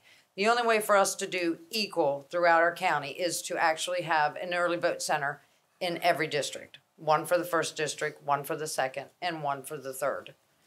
We would prefer to use community centers or public gathering places as locations. So this is the first major impact that we're going to have to work out for this filing. And this is going to take effect for the 2022 elections. So as you can see, during our early voting turnout, when we first started, we hardly had very many people show up. But as the word gets around, of course, as you can see, early voting turnout is increasing every election. And last year, of course, it was our highest time. Each year, the more citizens, they will utilize that early voting. They like it. But as you know, our space, where we're at the Community Resources Center, is really no adequate parking. We need enhanced accessibility for our handicap and elder voters. It's handicap accessible, but it's not handicap friendly, right? Yeah. Yes. So we need larger voting rooms, and we need the ability that if social distancing was in or if it's not, we still need to be able to accommodate more voters. So we're also going to need additional staff to assist in the early voting centers, along with the same-day registration. That was a rule that passed last year. That's another brand new. So basically, our concerns and considerations that we're bringing to you, our number one concern is space. We all know the election board needs more space. Now that we need more early vote centers, we're also going to, need that. But we definitely need more space. The ballots, we had 40%, of ballots, and I think that's here to stay too. I think more people are going to vote by mail. It's more convenient. We're going to have more drop boxes, of course, and more locations to drop those ballots. But right now, we're using the same room to canvass our ballots. We're using the same room to early vote in. We're also training our election judges there. We're storing supplies in there because our warehouse cannot accommodate, all the voting equipment. So, Gil, not to put you on the spot, but when you do a breakdown of early voters out of the districts, is it pretty equal amongst the 3 districts, or did you see more out of No, one I think district it's pretty equal across this entire county. So if we had 3 centers like we've discussed, hopefully that should kind of balance some of the weight out, you think? I would hope. I do know that because people know the Community Resources Building, they know where it's located. Even though we had several people from the 1st District and the 3rd District, even on the election day with the vote centers, they still preferred to go where they know. Mm-hmm. It's like, I know they're there. I know that it's available. It's what I'm used to. Sure. I don't like change. Sure. So I still think no matter what we do or how many we put, they're still coming to that resources building. So how difficult would it, obviously in the 1st District, you just have the Southern Community Center. How difficult would it be to use that facility? I think that the facility down in the 1st District is usable.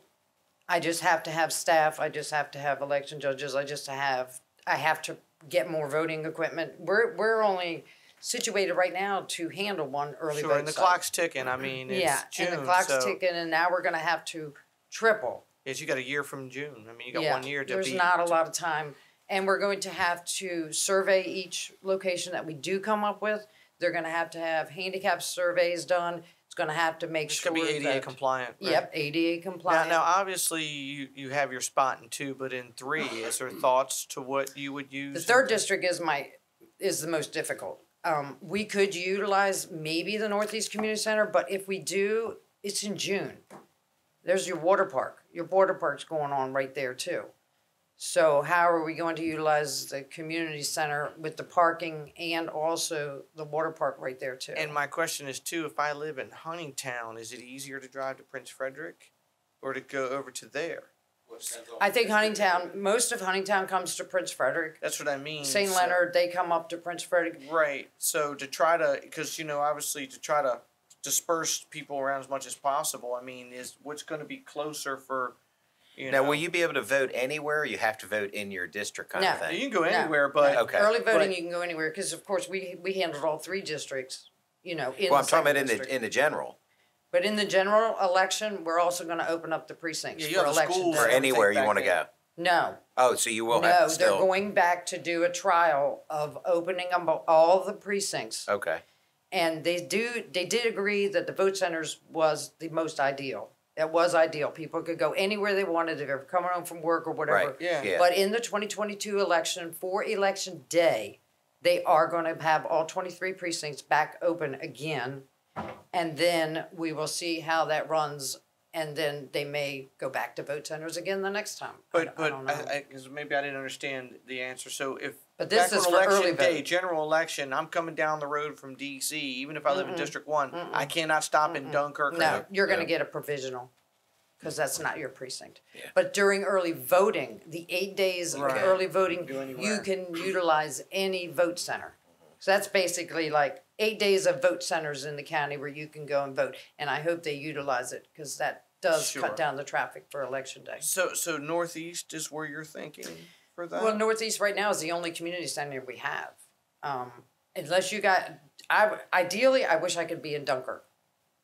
Ideally. I can't utilize a school because you can't even though we might be able to. What about an empty spot in a shopping center? That's another thing. So that's why I know that if we work with Public Works or somewhere, or probably economic development or somewhere, even if they're. The issue is if you get an empty shopping center area, that's perfect. Shopping centers have lots of parking, but is it still going to be available if you do it in the primary? Is it going to be available in the general? Because if you start sending out notifications and sending people to this area, and then you tell them in the general, now you're going to have to go there.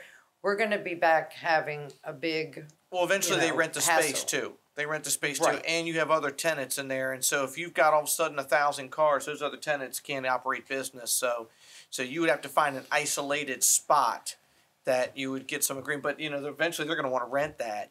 Right. So do we own anything in that area? What's the issue with the schools? I mean, The issue with the schools is even though the schools may be closed for the primary, they will be open during the general. And early voting utilizes 8 straight days as it is right now. And they are trying to extend it to like 2 weeks. But right now it's at 8 days. Yeah, so you'd have to displace those kids. Right. So, I mean, you're focused on early voting first. Right, to yes. Get that down. Yes, we need to focus on the early voting. We need to consider, first off, where can we have it? Where is there an area in the 1st district and an area in the 3rd district? So, could we like put you up a said, temp unit? a temporary? Well, we even thought about putting a large tent up That's at what I'm Calvert saying. Park.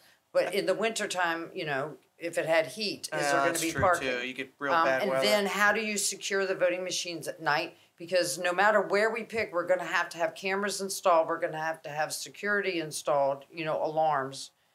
Whatever area we pick, or we can actually use, it has to be secured. Because we can't take all the voting machines, because these voting machines are still live. When we close them down at night, we don't collect the votes out of them. So you may be stuck with Northeast. That's why I'm coming to you for I- assistance on this. I think that we should, in essence, wait until, not wait, but look.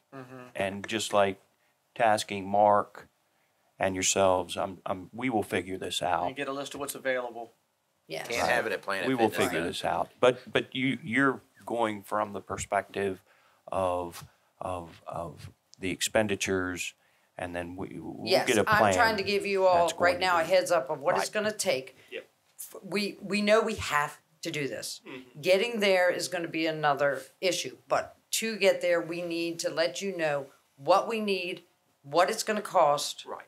And then And this go- is why I'm coming to you I think today. you're on to it being proactive because obviously we're not the only jurisdictions that's going to have to expand. No. So now you got 24 jurisdictions going to be looking for more machines and more materials. So the sooner we get this together, probably the better.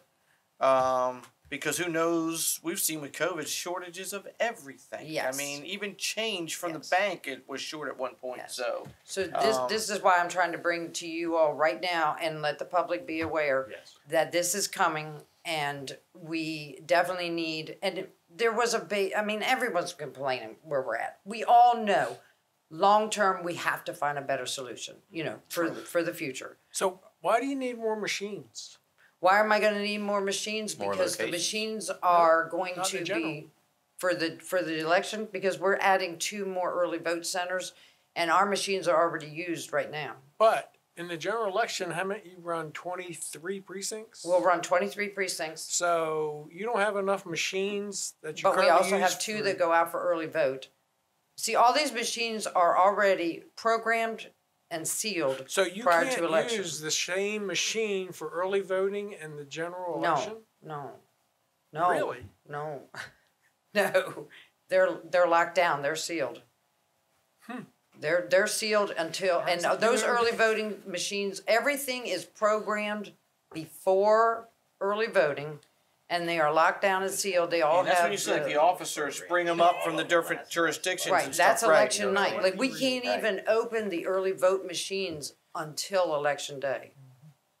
They have to, when they come back to us, they have to remain in our warehouse locked. Yeah, but I'm talking about between the primary and the general. So those machines that are used. Oh for yeah. early- I mean, once we're early done, we'll voting use and- the same machines again. But we need more to be able to use the same machines. As we go through here, I'll explain to you. Okay? What they would say is you How can't about take that? one from St. Leonard and put it in North Beach. Right? Is that right? If you For have a early machine. voting, neither one of those places are open. Right. Well, go ahead, go through your presentation. Let me finish Yes. this, right? Yeah. Okay, then where we can argue how we, because we do reuse the machines. It's not like a one-time service. No, but you say moving it from jurisdiction, from district to district. They're going to be programmed to each precinct. Please go. Okay.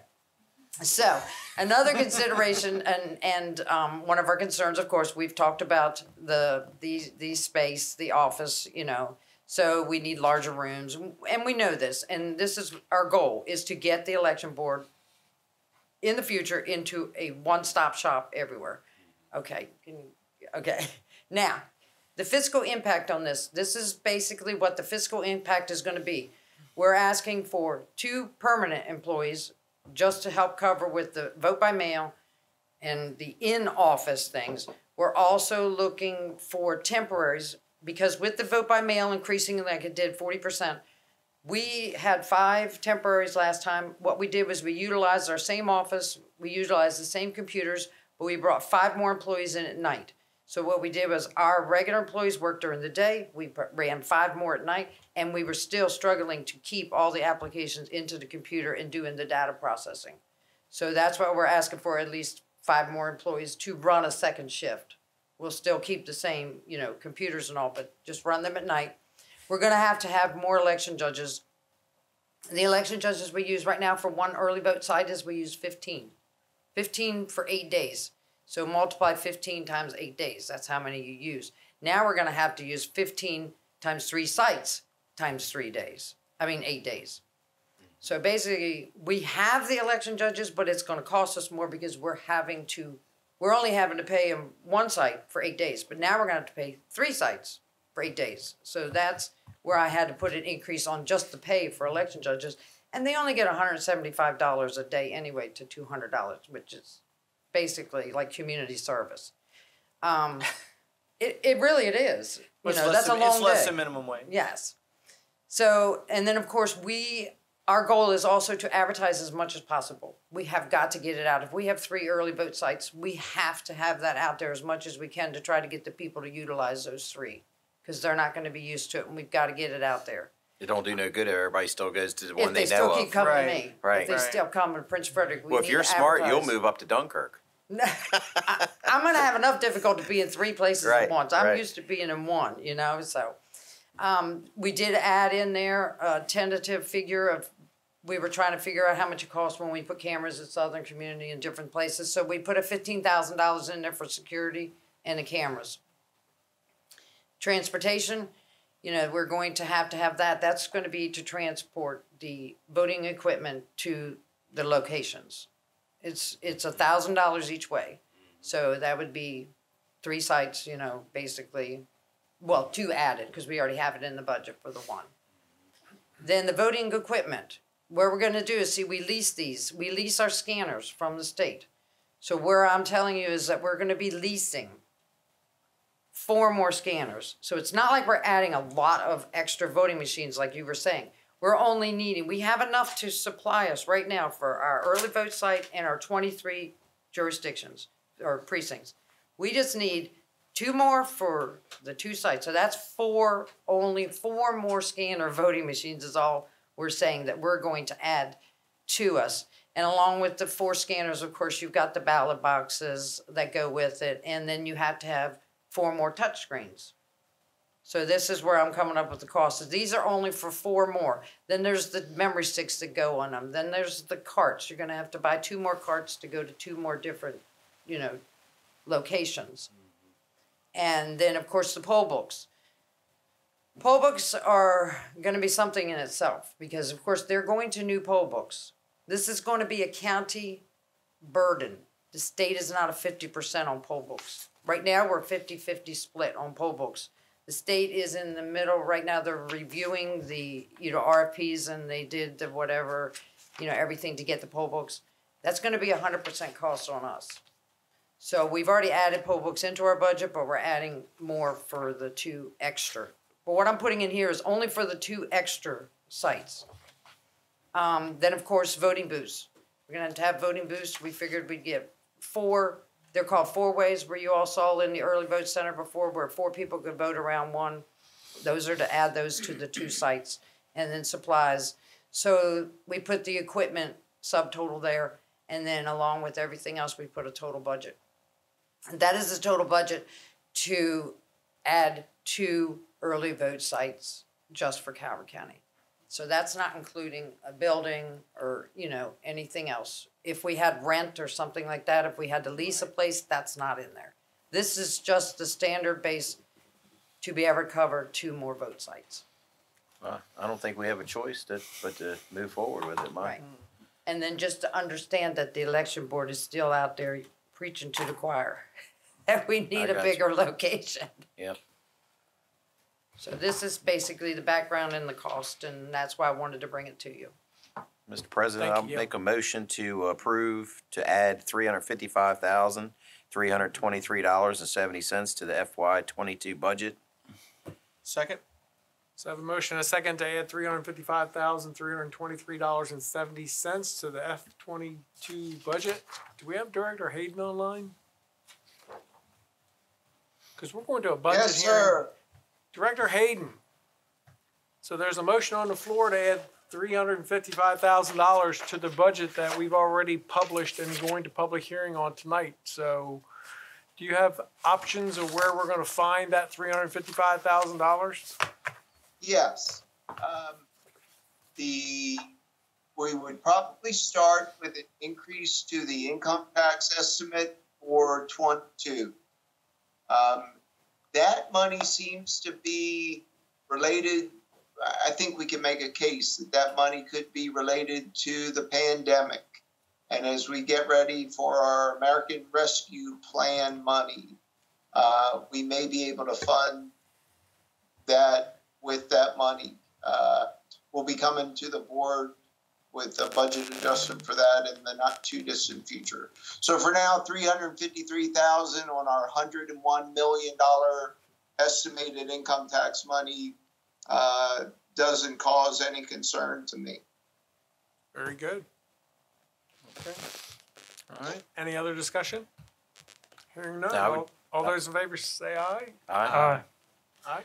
Opposed? Motion carries 5-0. I guess we'll just keep continuing to get updates from you. I would say yes, Yeah. and continue to please keep looking, and if you see or hear or anything, we'll start working together too to try to find a, larger area. And, ma'am, you need to start to think about too, a bridge for the time being to somewhere for your own operational building.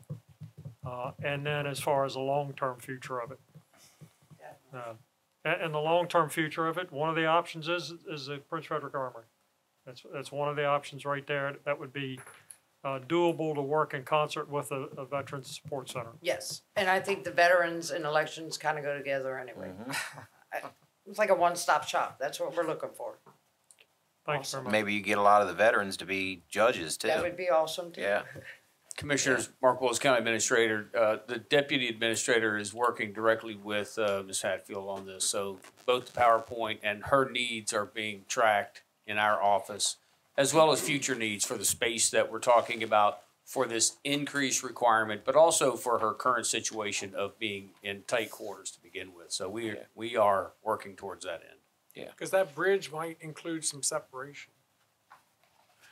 It would be easier for us to find you additional space if everything doesn't have to be in the same room. Yes, and historically, we were down at the alcohol treatment facility, but of course, what that's like to have to go down there, program machines, and then I used to have to throw them on my truck, bring them on back up to the office, take them on my truck, put them back down. So. I'm just saying, as a bridge, it might be easier for us to find you additional space if we can do some separation. Right, to at least do the voting. Until we find you. Yeah. Sufficient. So we'll just keep working, and I do appreciate all the help they're doing, because everybody's helping. One of the things is schools, though. I mean, even if it took, and certainly it would be an enjoyable day for those students not to have to come to school for that particular voting day. They could just do it on the computer now. Yeah, that's it. But to get some consistency in where these early voting sites are going to be, and then thereafter where the Charlotte Dunkirk Firehouse. Dunkirk Firehouse. Where are they going to park? Yeah. You got to go down that little teeny hill, and then you're at the bottom down there, and. Oh, you're all down that side road. Where are they we're using it as a polling place now, and we get complaints. And you got to secure the machines there overnight. And they have to be secured overnight. That's the biggest that's hurdle the we have to get over right there. That's true anywhere. Yeah. Well, that's the biggest requirement. Hey, keep throwing ideas out there. We'll keep on looking.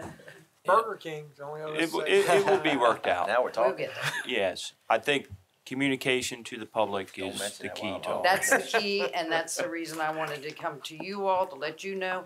And I would like to get some word out to the public once we can get some ideas down. Don't worry, we can help with that.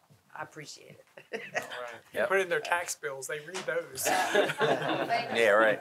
Thank you. Thank you, Thank you, Gail. Gail. All right. I think that gets us to public comment.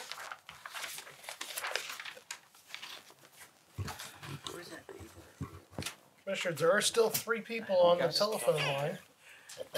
Maybe If the my same- memory serves me, there were 3 people last week that never checked in. I think there may be an issue. on their Maybe phone the system. same 3. But if anybody is on the line and would like to provide public comment, please press star 9. You'll be identified by the last 4 digits of your phone number. Please identify yourself, name and address, whether you're speaking for a group or if you're speaking as an individual.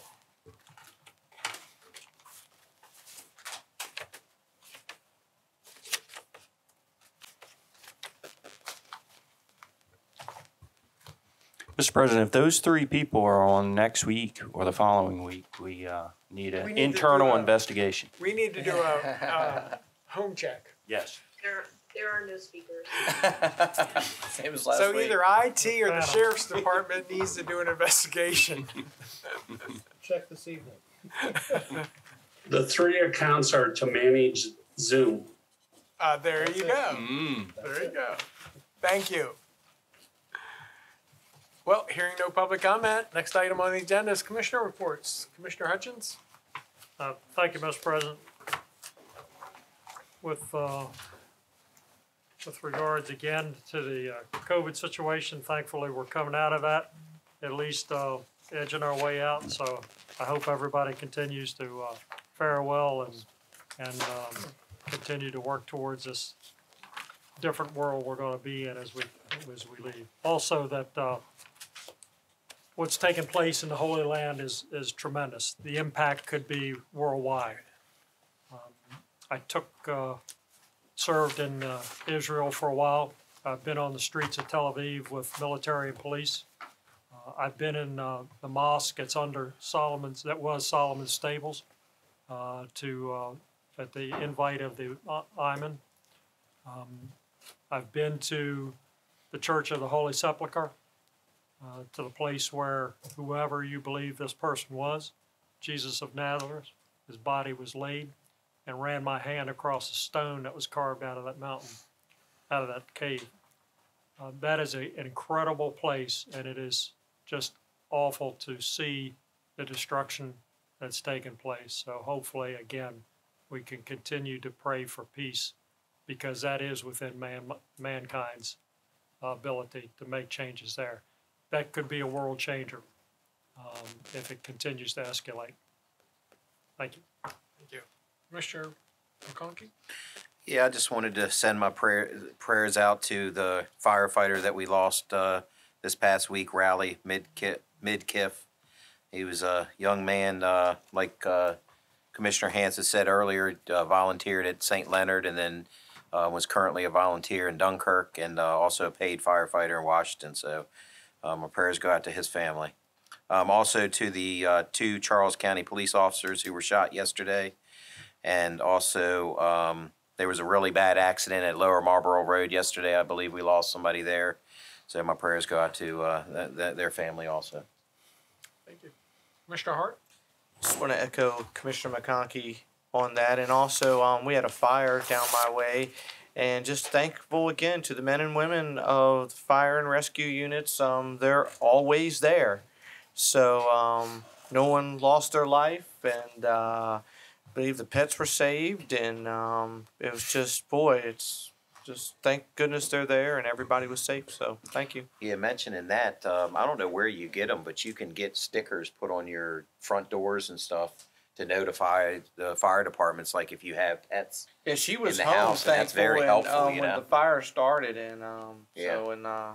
got them out. Yeah. And going back to with the animal shelter again, get something like that where the animal shelter is there for that. I mean, it's. What do you do if you're not home? That's why I put a Yeah. doggy door Yeah. in so that the dogs and cats can run right out of it if they need be. You know, they got an escape route. So, yeah. Thank you. Commissioner Weems? Just to Raleigh and the St. Leonard Volunteer Fire Department community, my condolences.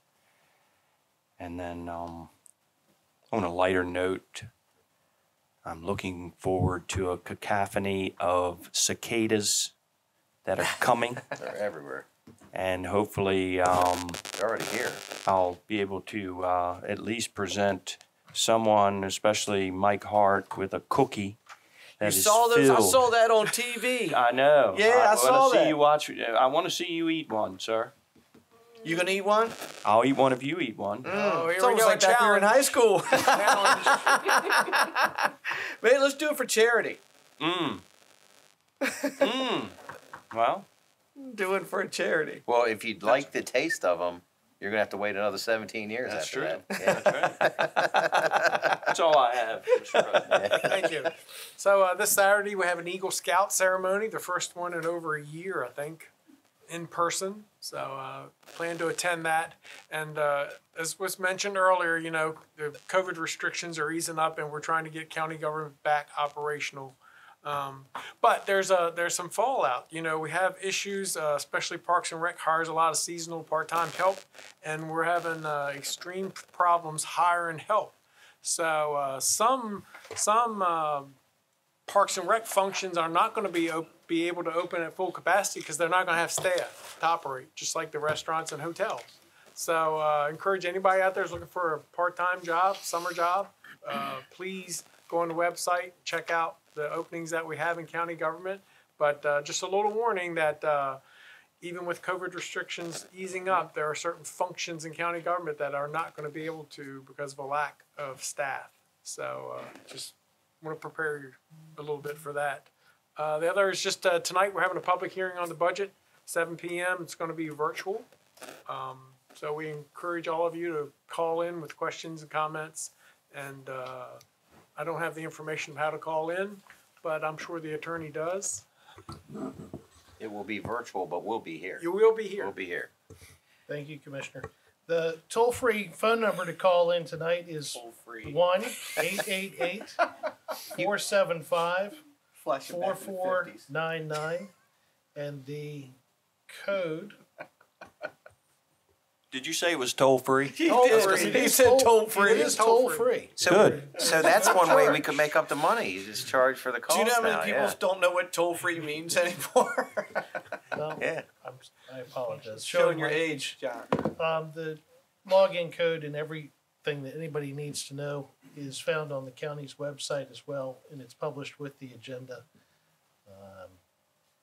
The passcode caught me off guard there. I'm sorry, I didn't mean to put you on the No, spot. that's okay.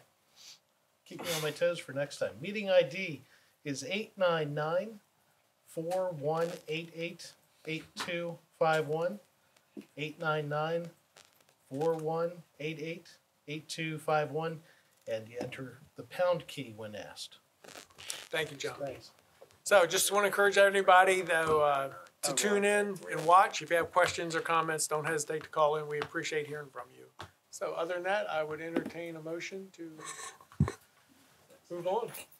Mr. President, I make a motion to enter into exec session pursuant to general provisions article subsection 3-305B1I to discuss personnel matters of employees over whom it has jurisdiction. Second. I have a motion and a second that we go into exec session. Any discussion on that motion? Hearing none. All those in favor say aye. Aye. Opposed? Motion carries 5-0. Everyone have a great day.